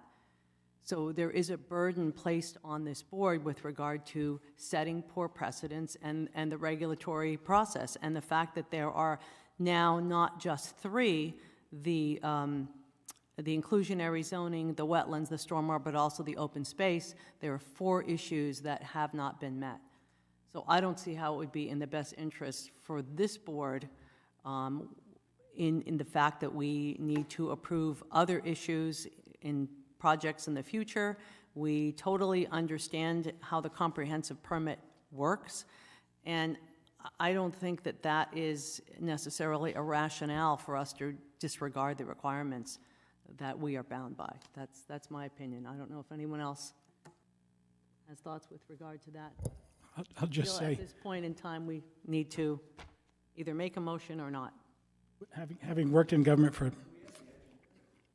So the engineer wants to speak, but this conversation is about process, not about design. And I'm very concerned that we're going to get into design and engineering issues when we as a board have not even made a decision about whether this should be reinstated. And again, legal counsel, please add your comments to this. Excuse me, I'm asking legal counsel a question.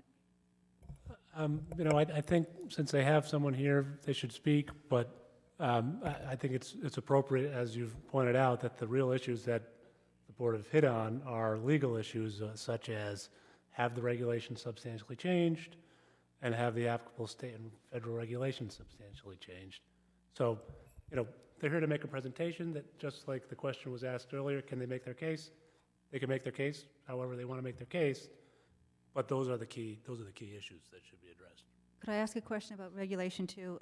There's an ordinance that says that apartments or multi-household dwellings must have 2 parking spots for each dwelling unit. Is that a In the CD zone, I think those are reduced. if there's on-street parking available, which there is not? There's no parking on High Street. But this is this sort of thing, I think I would like to address at a proper hearing than have a reinstatement.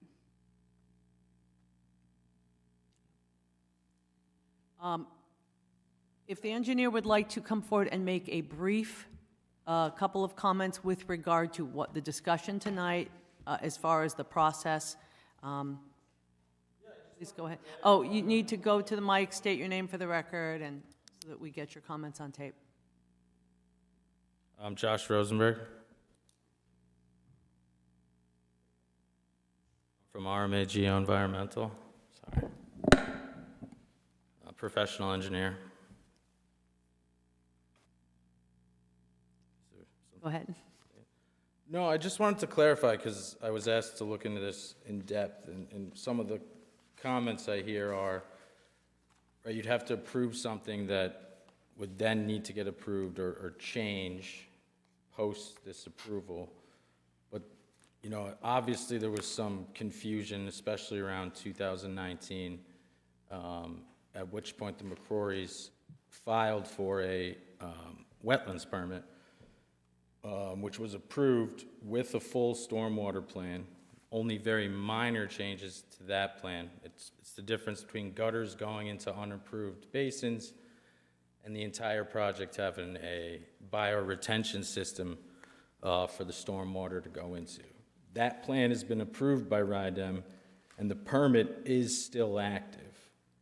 So, right, the plan that, subsequent to this plan that shows the stormwater stuff, is an approved plan currently with an active permit at RIDEM.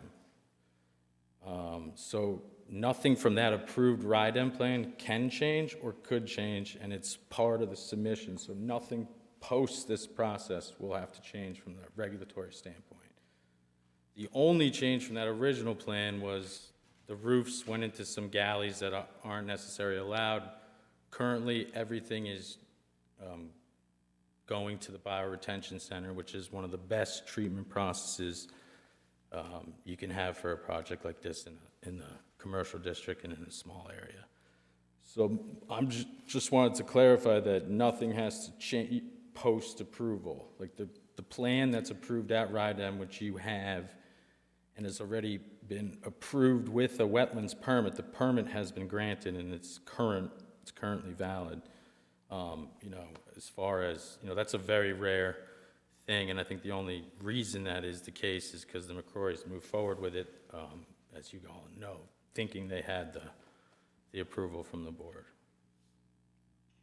Thank you. Maria? You know, I think the argument that common sense should rule, you know, I've been seesawing on this, and part of me says, yeah, common sense says we should just reinstate it, but then I remember that I've worked in government for 25 years, and there has to be a set of rules so that everyone is treated the same way all the time. If we let common sense rule, everyone's idea of what common sense is going to be a little bit different. I don't think I have any choice, but from my position, to say no to the reinstatement, as much as I would like to say yes. Agreed, thanks. Any other thoughts? Would someone like to make a motion? We have a motion on page 3. Go ahead. Yes, Jay. May I offer something to the board? If the board's pleasure is to not reinstate, perhaps one thing that could be done is we could put it on the agenda for next month to, if the applicant is going to return, that they combine that conceptual master, since they've already been through the process. Granted, it was 17 years ago or however long it was. That, unfortunately, that action can't be taken tonight because it's not listed on the agenda. Right. But it is simply just a motion the board could make next month on behalf of the applicant, so they don't have to Help expedite. go all the way back to the beginning. Thanks, good suggestion, Jay. Susan? Is that something that goes into my motion? No. The South Kingstown Planning Board hereby denies the applicant's request to reinstate the July 12, 2005 preliminary plan approval for the Driscoll Multi-Household Land Development Project, a proposed 8-unit multi-household land development project located on Assessor's Map 48-3, Lot 150, located at 507 and 509 High Street. This decision is based on the following findings. A, the preliminary plan approved for this project was recorded on July 18, 2005, and was subject to a one-year vested period, which expired on July 18, 2006. A final plan application was not submitted in that time period, nor were any preliminary plan extensions requested. At the time the tolling statute was enacted in 2009, the preliminary plan was already expired. As such, the preliminary plan approval effectively expired more than 16 years ago. B, local regulations, specifically the Town of South Kingstown zoning ordinance, are not the same as they were at the time of original approval. The Town of South Kingstown adopted inclusionary zoning regulations, Section 502.6, in August 2006, a little more than a year after the July 18, 2005 preliminary plan approval. The inclusionary zoning regulations would require that affordable units be dedicated within a project of this type. The previously approved project did not include any affordable units.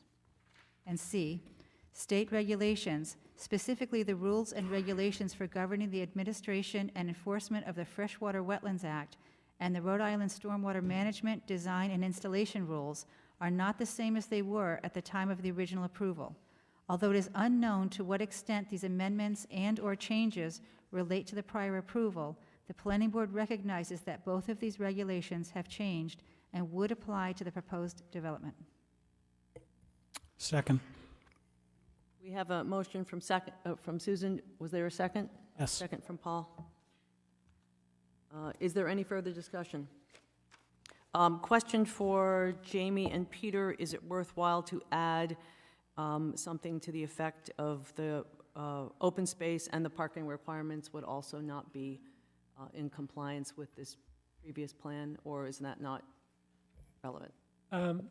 I think you could add it. It's not required because you've stated a sufficient motion to deny it, so Okay. you could add more, but it's not required.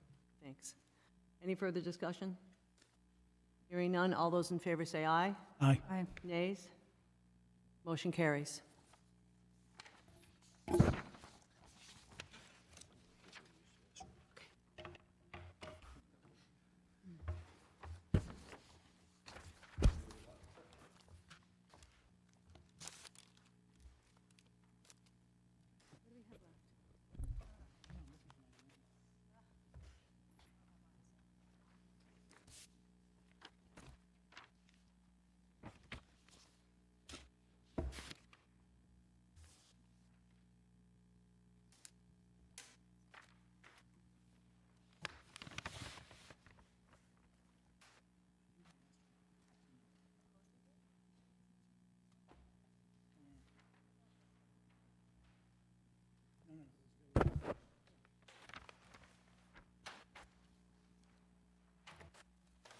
Our next agenda item is a public hearing on a major subdivision, combined conceptual master and preliminary plan, Hosley subdivision. Is there anyone representing the applicant?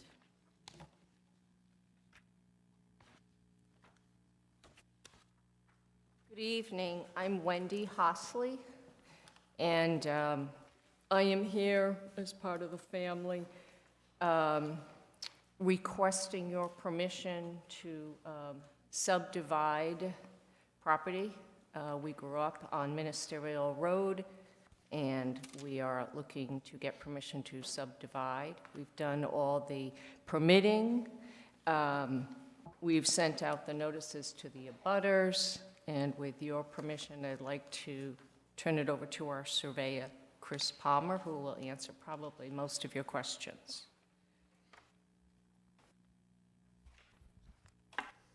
My name is Chris Palmer. I'm a professional land surveyor. Good evening, Chairman, members of the board, staff. What we have is a two-lot minor subdivision utilizing the, you have to pardon, I'm just getting used to these reading glasses. The stage of my life I'm not looking forward to.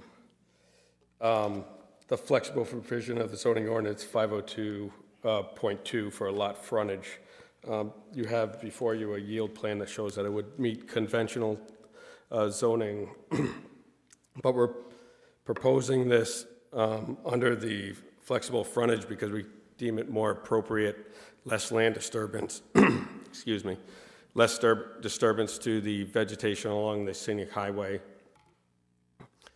There's an existing 3-bedroom dwelling on the property. It currently has a cesspool. We have an approval through RIDEM to upgrade that system. The applicant's in the process now with the setting a timetable currently with the excavator to install it. He did resubmit for a redesign to modify it a little bit. He got approval for that under the repair. The proposed dwelling in the back will be a 4-bedroom dwelling. As you can see, we have a OWTS approval for that. We have gotten a PAP permit through the state of Rhode Island and went before the scenic board there. It was quite an extensive process. There are a few conditions that I will mention on that approval. Is to remove, as I brought up to them, the arborvitae that are, they can't tell us that because we're not cutting anything on state property. They're not requiring any revegetation because there is no vegetation on the state property that we're removing, but have agreed to remove the arborvitae that are along that because they are non-native, as I discussed. And to plant with arborvitae or rhododendron of appropriate size within that area that we're removing them. They deem that appropriate. I also agree that it would be living in the character of the scenic highway and of their publication on what the scenic highway is contained of. You can see that we have a driveway coming in. It's got some slight bends to it. It's grading from east to west. So the existing dwelling will be considerably below the roadway. Visibility will probably definitely not be an issue here.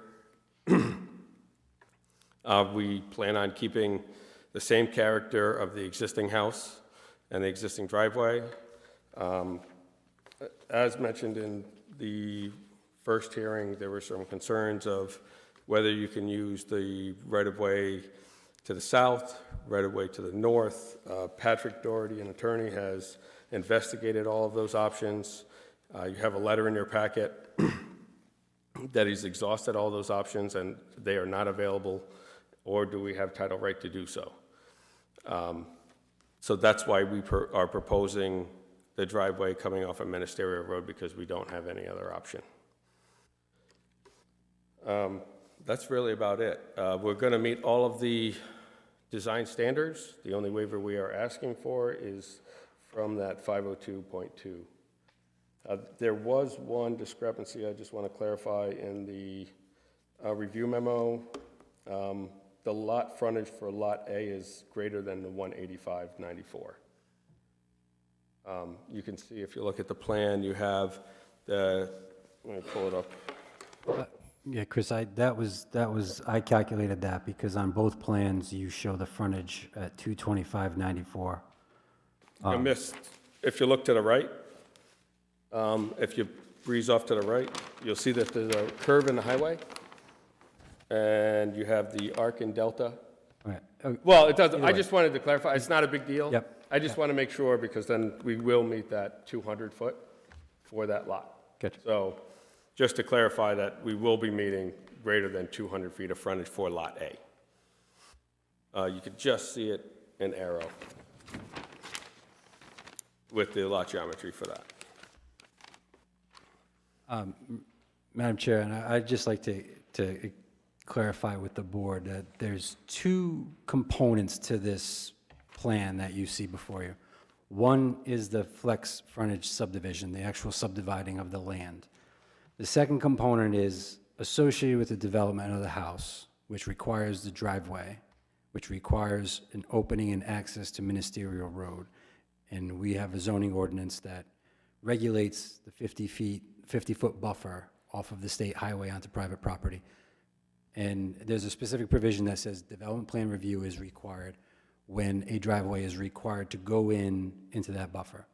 So this application, this property will have to come back for a DPR for the construction of the house and the driveway. Right now, we're simply talking about the subdivision of the land. I wanted to say that because naturally the conversation that we're going to have is going to lead into details that are related to the DPR, not necessarily the subdivision. So when we talk about vegetation and buffering, particularly near Ministerial Road, that's really something that's going to come up in DPR. So I would just say probably don't need to put a lot of weight into that tonight. But if there's certainly something that ties back into the flexible frontage and the waiver required in regard to that, that's also appropriate. Madam Chair, just to expand, I think the applicant is keenly aware as they went through the TRC process that the planning board will be looking for supplemental understory plantings associated with that new curb cut. And is that something that could be referenced in a decision that at the next, during development plan review, planning board will require appropriate landscaping per scenic roadway regulations? It's a regulatory requirement at that stage. So I think if we could make it clear that the meeting minutes reflected that, I would be much more comfortable with that course of action versus putting it in the motion, because it's not contained within your subdivision regulations. It's contained within other regulations associated with the DPR review and the constraints required by the Ministerial Road curb cut. If I can be clear, it may be beneficial to put that as a condition on the plan itself. I find that probably eliminates a lot of the future discussion, future problems, especially with the building department. I did make some of those comments during the TRC, certain things that the building would be north-facing, or the garage shall be north-facing, and I think it would deem appropriate that, maybe a note on that saying development plan review will be required, and then the proper planning and mitigation of whatever trees have been removed, or the removal, because DOT would like to see those arborvitaes gone if you look at their PA permit. And make the note that, the appropriate vegetation based on their study, it was quite if you read that manual now, we're trying to incorporate that with a lot of stuff, because they have a very specific ideology on what the roadways to be, and what plantings are native and not native, and what should be removed and what should not, and what should remain. So that I find that appropriate to put it on the plan, to eliminate that process, to eliminate any question of because no one looks at the decisions in the recorded vault. We all know that. And it's clear that the existing house predates the scenic roadway ordinance, and therefore there is no 50-foot buffer adjacent. Yeah, it's part of that it was part of the study. So like you said, it predated that, so it was part of that study to remain the character of the highway. That was part of the discussion at the state level. Madam Chair, just to add one additional comment to that, I think it's a good idea if it's a note on the plans. Also, in addition to that, we had a recent experience. Although your regulations require underground utilities, we had a project that is under construction where, for some reason, the contractor called for 2 poles. We caught it during a site visit. We've informed the developer that those poles, I guess they can stay there, but they can't string them with their utilities. That utilities are required to go underground. We will stop the issuance of a CO on those properties. So it will be our recommendation moving forward that there is almost a box on lot AP 54, lot 57B, that says underground utilities are required from the street to the proposed development site. There is a pole just located north of the property to the west, on the west side of Ministerial Road. So Jamie, how would we ensure that the conditions that we would like to see are reflected on the plan itself? We can do that. If you give me a moment, I can craft a couple sentences. Thanks. Any other thoughts, Joe? Is this going to be a gravel driveway? Right now, the state is requiring pavement at the beginning. This is going to be gravel? Right now, it is pavement. We can make it gravel if so be. But if it is gravel, it would be good if the final submission could include velocity calculations to show that the sedimentation won't be transported, or if it is transported, that there's proper controls in place on either side of the driveway to prevent it from going to the neighbor properties. That'll be part of the soil erosion control permit plan. That's a requirement of the town when you go for that individual permit.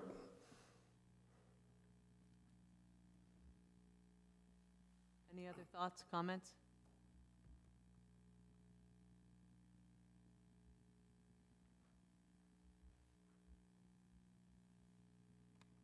We'll just await Jamie's wordsmithing.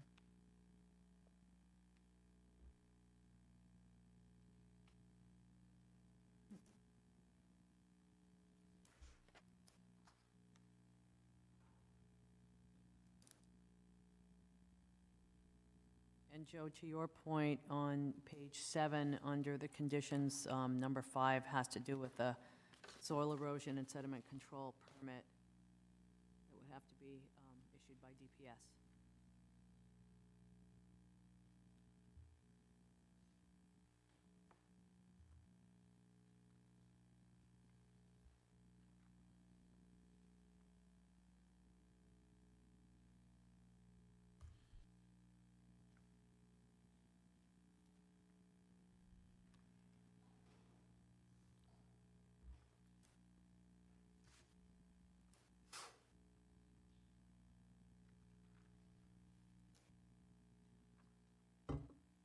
I would like to also make note that the applicant is aware that, like we discussed with the last cesspool thing, that the system be installed prior to final approval.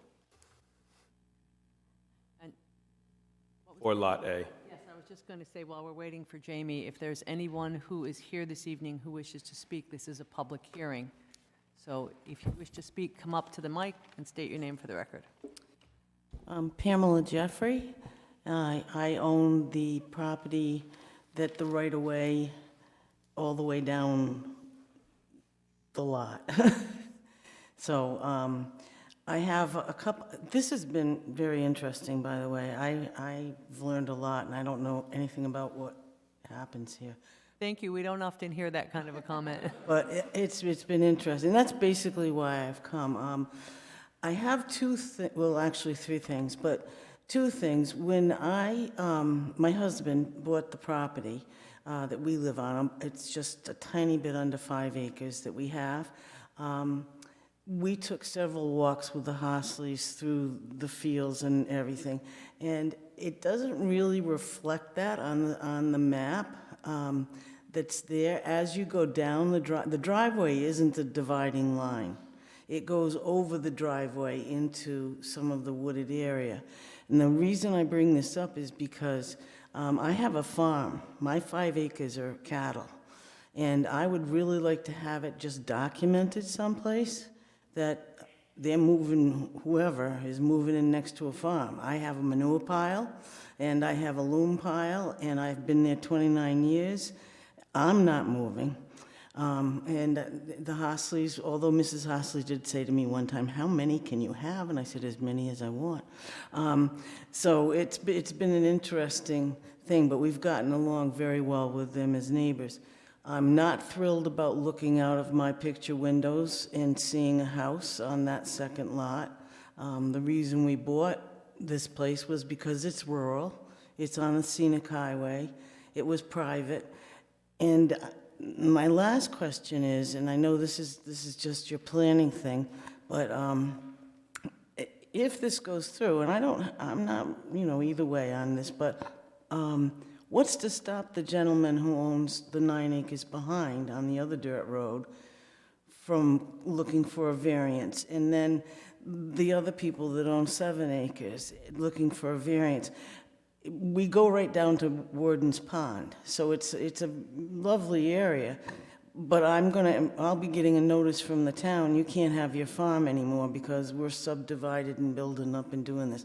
I just want to bring that up, that I have the farm someplace, I'd like it noted, that I may spread manure one day, you know? There's show cattle, they're dairy cattle, that I show all over North America. So it's not just a little hobby, it's a livelihood. That's great, thanks very much. Thank I you. believe that, and Peter, correct me if I'm wrong, that you are protected both by the Right to Farm Act and DEM, Division of Agriculture regulations in terms of farming? That's right, that's right. So the Right to Farm Act, any neighbor that comes next to your farm can't sue you for creating a nuisance because farming activities are protected by statute. It's also been applied to certain zoning regulations as well, so you do have protection. And then Jay and Jamie, is there any authority or appropriateness that the board might have to condition that no further subdivision of this lot would be allowed? I don't believe it would be appropriate because there's no further subdivision possibility. Because? Doesn't have enough area. So, and I just wanted to clarify a point that was made. There was reference to variances as if, the town gives variances so that we don't have to meet the prescribed requirements of the ordinance.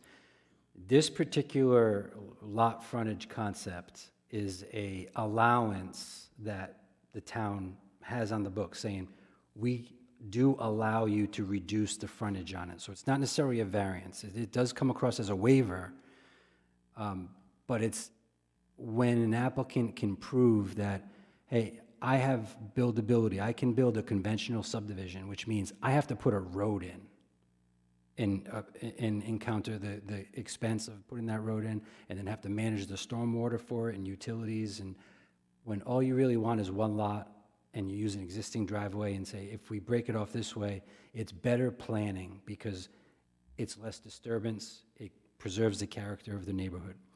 So it's not really a variance. If that person that is behind this property that has 9 acres or the person to the north that has 7, they have development rights just as the Hosleys do, just like you do, just like anyone in the town of South Kingstown does as prescribed by the zoning ordinance. Thanks, Jay. Madam Chair, I do have some language. Oh, yes, go That ahead. could be added to the motion, whether it's added as 6 and 7, or we make an adjustment in the 5 proposed.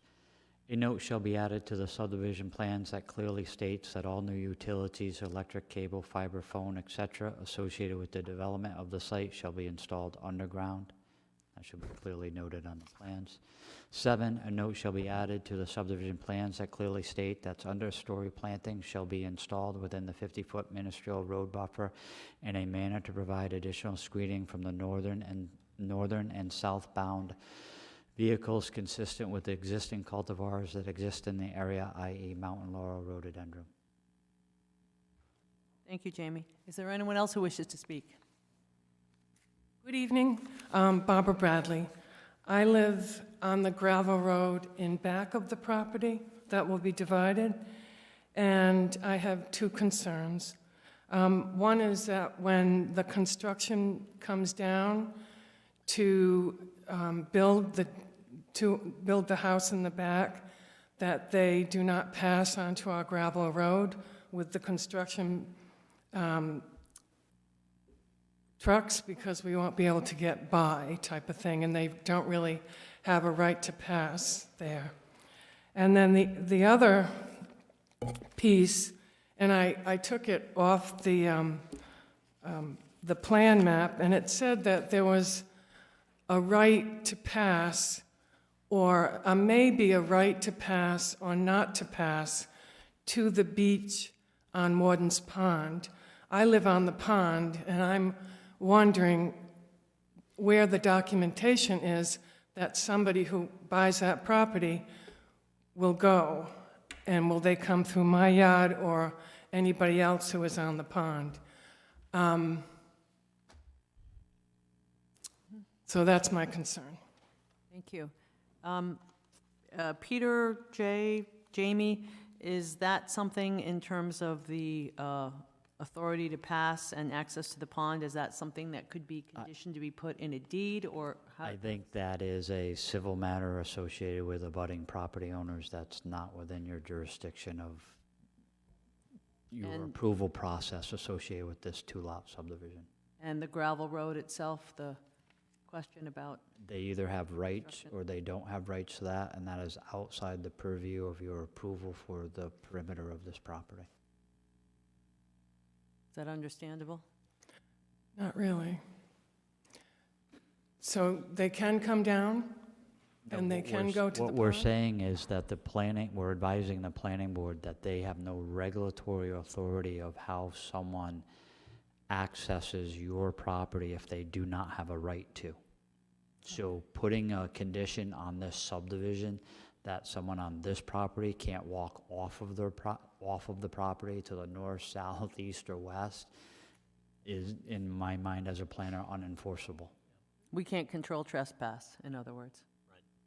And then that would all come down to conditions in your deed. You'd have to get a title search, and if there was a title dispute, you'd have to get a court to sort it out. See. And that would be the people that bought the property? So it would all be recorded in the land evidence record if an easement existed. It would already be there. Okay. Thank you. Thank you. Is there anyone else who wishes to speak? My name is Stanley Bernstein. I'm a retired physician. I'm a retired physician. Last time I appeared in this room was 33 years ago. And the situation at that time might be applicable to this situation. At that time, I bought a parcel, and I'm one property removed from the border that we're speaking of here. I bought a property with my wife, and the property had 2 houses on it. And my wife decided we lived in one house, and she decided we should rebuild the second house. So a neighbor, one property removed from us, came to zoning board, to the zoning, and I understand this is planning, and his point, that's Mr. Watson, his point was that he had chaired the committee to rezone the whole town, and on that zoning, the redone zoning plan, there was supposed to be 1 house per parcel. And in effect, we would be violating that zoning rule. So he thought we could rebuild the house we intended to rebuild, but we should at the same time knock down the other house. So my attorney, Mr. Steve Kenyon, came to the meeting, and his point was that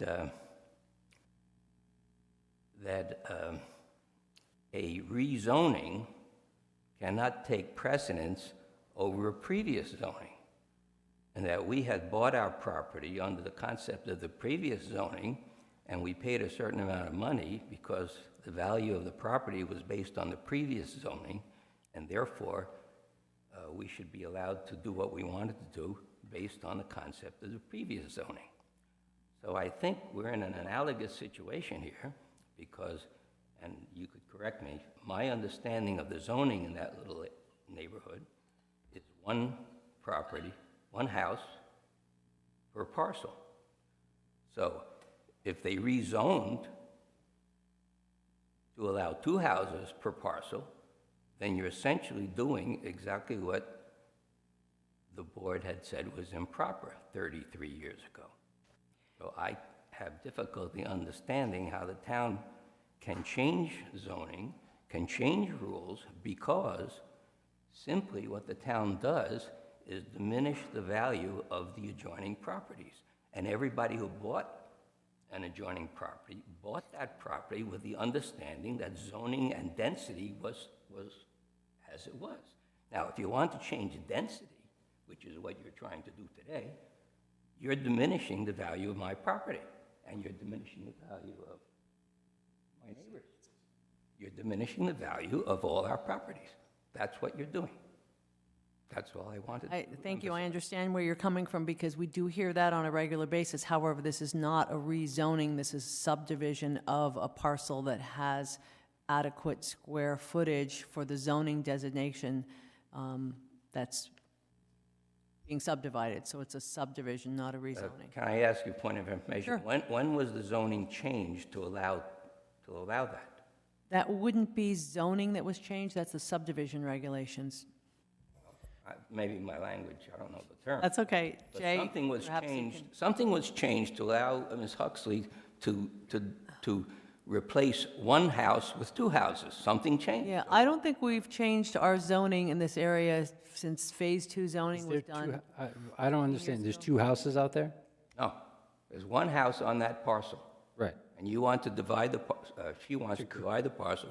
To create that two you lots. create two houses. They'll create one house on one lot and one house on another lot. Means two houses on the same property that we're talking No. about. Now, they're subdividing the separate property. properties. So they're taking the one big lot and they're breaking it up into. I know what they're trying to do. My question was, my understanding was that, according to Mr. Watson, that's 33 years ago. So They could have only one, if I can just answer one house on that lot. With regard- Now, you're telling me they can have two houses on that lot. They're making two lots. With That's the reg- difference. With regards to any regulatory changes, whether this regulation was changed 50 years ago, 30 years ago, 20 years ago, or 2 weeks ago, the applicant is applying under the criteria contained in the regulations, and presently, under the regulations, this applicant has sufficient land area to divide the parcel in two and to have one house on one parcel and one house on a newly created parcel. Any landowner to the north, south, or west, if they could meet the standards, they are also allowed to do the same thing that the Horsleys are proposing to do. Regulations are not static, they are evolving and change over time. If you have something, you have a right to continue to do that. We can't take that away from you. Those are considered existing non-conforming, but regulations change. You misunderstand my point. I understand your point. You do not Listen, I like the understand your fact. Can I point. finish, Regulations please? are regulations Can I that- finish, please? Can I finish, please? What you had, I'm sorry. You have stated to the planning board that you are not, you're concerned that the applicant is getting two houses on one lot. In fact, the result of what they're proposing is not two houses on one lot. It will be one house on two newly created lots, one each, which is compliant with the regulations. I understand that you don't agree with that. You still view it as it was one existing parcel. You always thought it would only be one house on that parcel and not two houses on the same land area, regardless of whether it's one lot or two. But they are doing it in a compliant manner according to the regulations and not seeking any relief. Thank you. You explained to me what I already understood. My point is that there are individuals in this room who have brains and they have thoughts. And I'm saying that by increasing the density of the neighborhood, you diminish the value of everybody's property. Thank you. Thank you. Is there anyone else who wishes to speak? Hearing none, would someone like to make a motion to close the public hearing?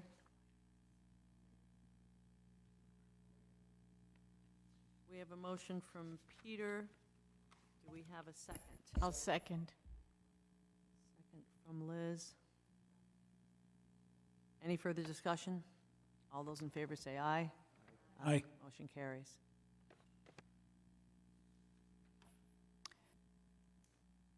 Is there anything else from Mr. Palmer with regard to this application? Probably just, I wanted to address one of the comments. It says rights of record to the pond. That is in the title, so that is still a question for a lot of attorneys to go through on what that right entails. I'm sure it doesn't entail building a driveway, but there is a right of record for this parcel and pretty much almost all of them around it, that when they were created and subdivided historically, that they gave a right of access to enjoy the pond. A lot of them don't get used. I'd say 99.9%, they'd never get used, but they are of record, just like rights of access to the ocean and fishing and stuff like that. But in some instances, there are conveyances that do allow access, because this was of one major parcel or farm that consumed down to Warren's Pond. That's why you see the uniqueness of all the rights of ways and the access is going to create the lots. I hope I answered your question. I just want to know where it would go. It can go There, anywhere. possibly it could go anywhere. There could possibly not be a defined space, maybe a historical space that would have to probably be researched, maybe through old aerial photos or through testimony, and that's quite the large process. Yeah, again, I think. probably And the it's not council- really applicable to this process. Right, it's a civil matter. It's just a matter of record. Yes, yes. And we are thankful that there is an agricultural use in existence adjacent to the property. Something that's very important to the town. Are there any further comments from board members? We have a motion that begins on page 6 with the addition of 2 items per Jamie, item 6 and item 7. These relate to demonstrating on the plan the installation of underground utilities and language with regard to notes for appropriate plantings consistent with the area. Would someone like to make that motion?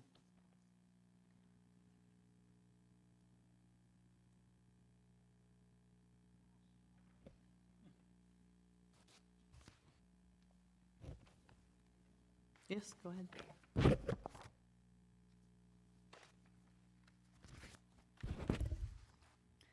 The South Kingstown Planning Board hereby grants combined conceptual master and preliminary plan approval to the Hosley Major Subdivision, a 2-lot major subdivision for single-family development located at 1696 Ministerial Road, Wendy Hosley, applicant owner.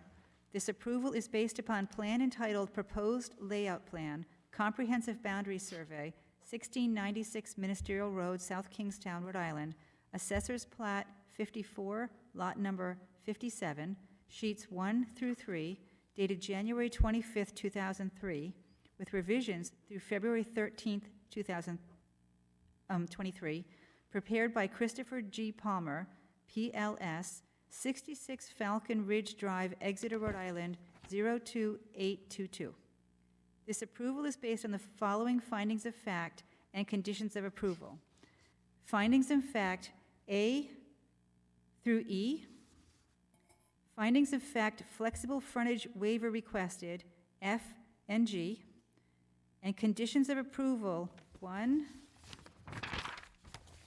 through 5, with 2 additional conditions of approval, that the utilities be installed underground as per our South Kingstown ordinances, and secondly, that understory plantings will be planted in the buffer zone within 50 feet of Ministerial Road, and these will be appropriate evergreen plantings. Oh, actually, Again, it's not quite, what you're saying is not quite accurate sorry. about it's going to be noted on the plan. Jamie, do you want to reread that just a Yes, little sorry, slower sorry. than last time?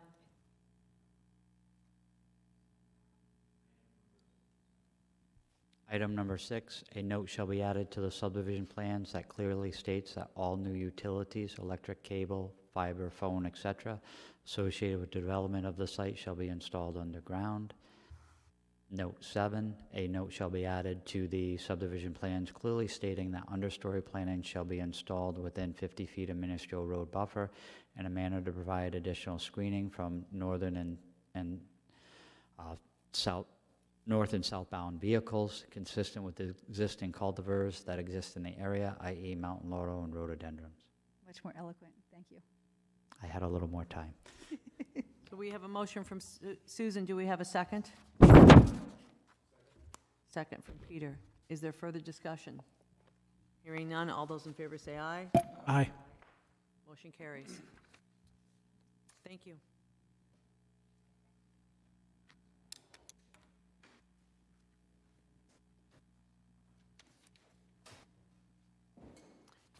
Our final agenda item is simply the designation of a TRC volunteer for the April 4th meeting.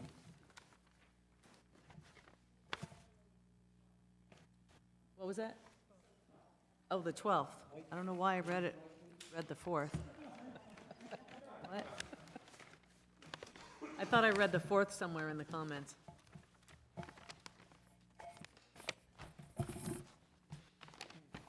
Anyone? I don't think you can ask that this early on.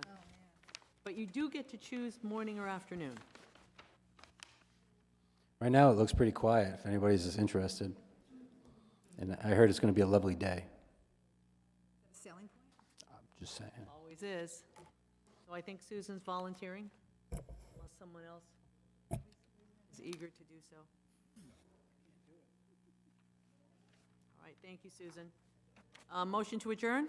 So moved. Motion from Joe, second? Second from Peter. All those in favor say aye. Aye. Aye. Thank you, everyone.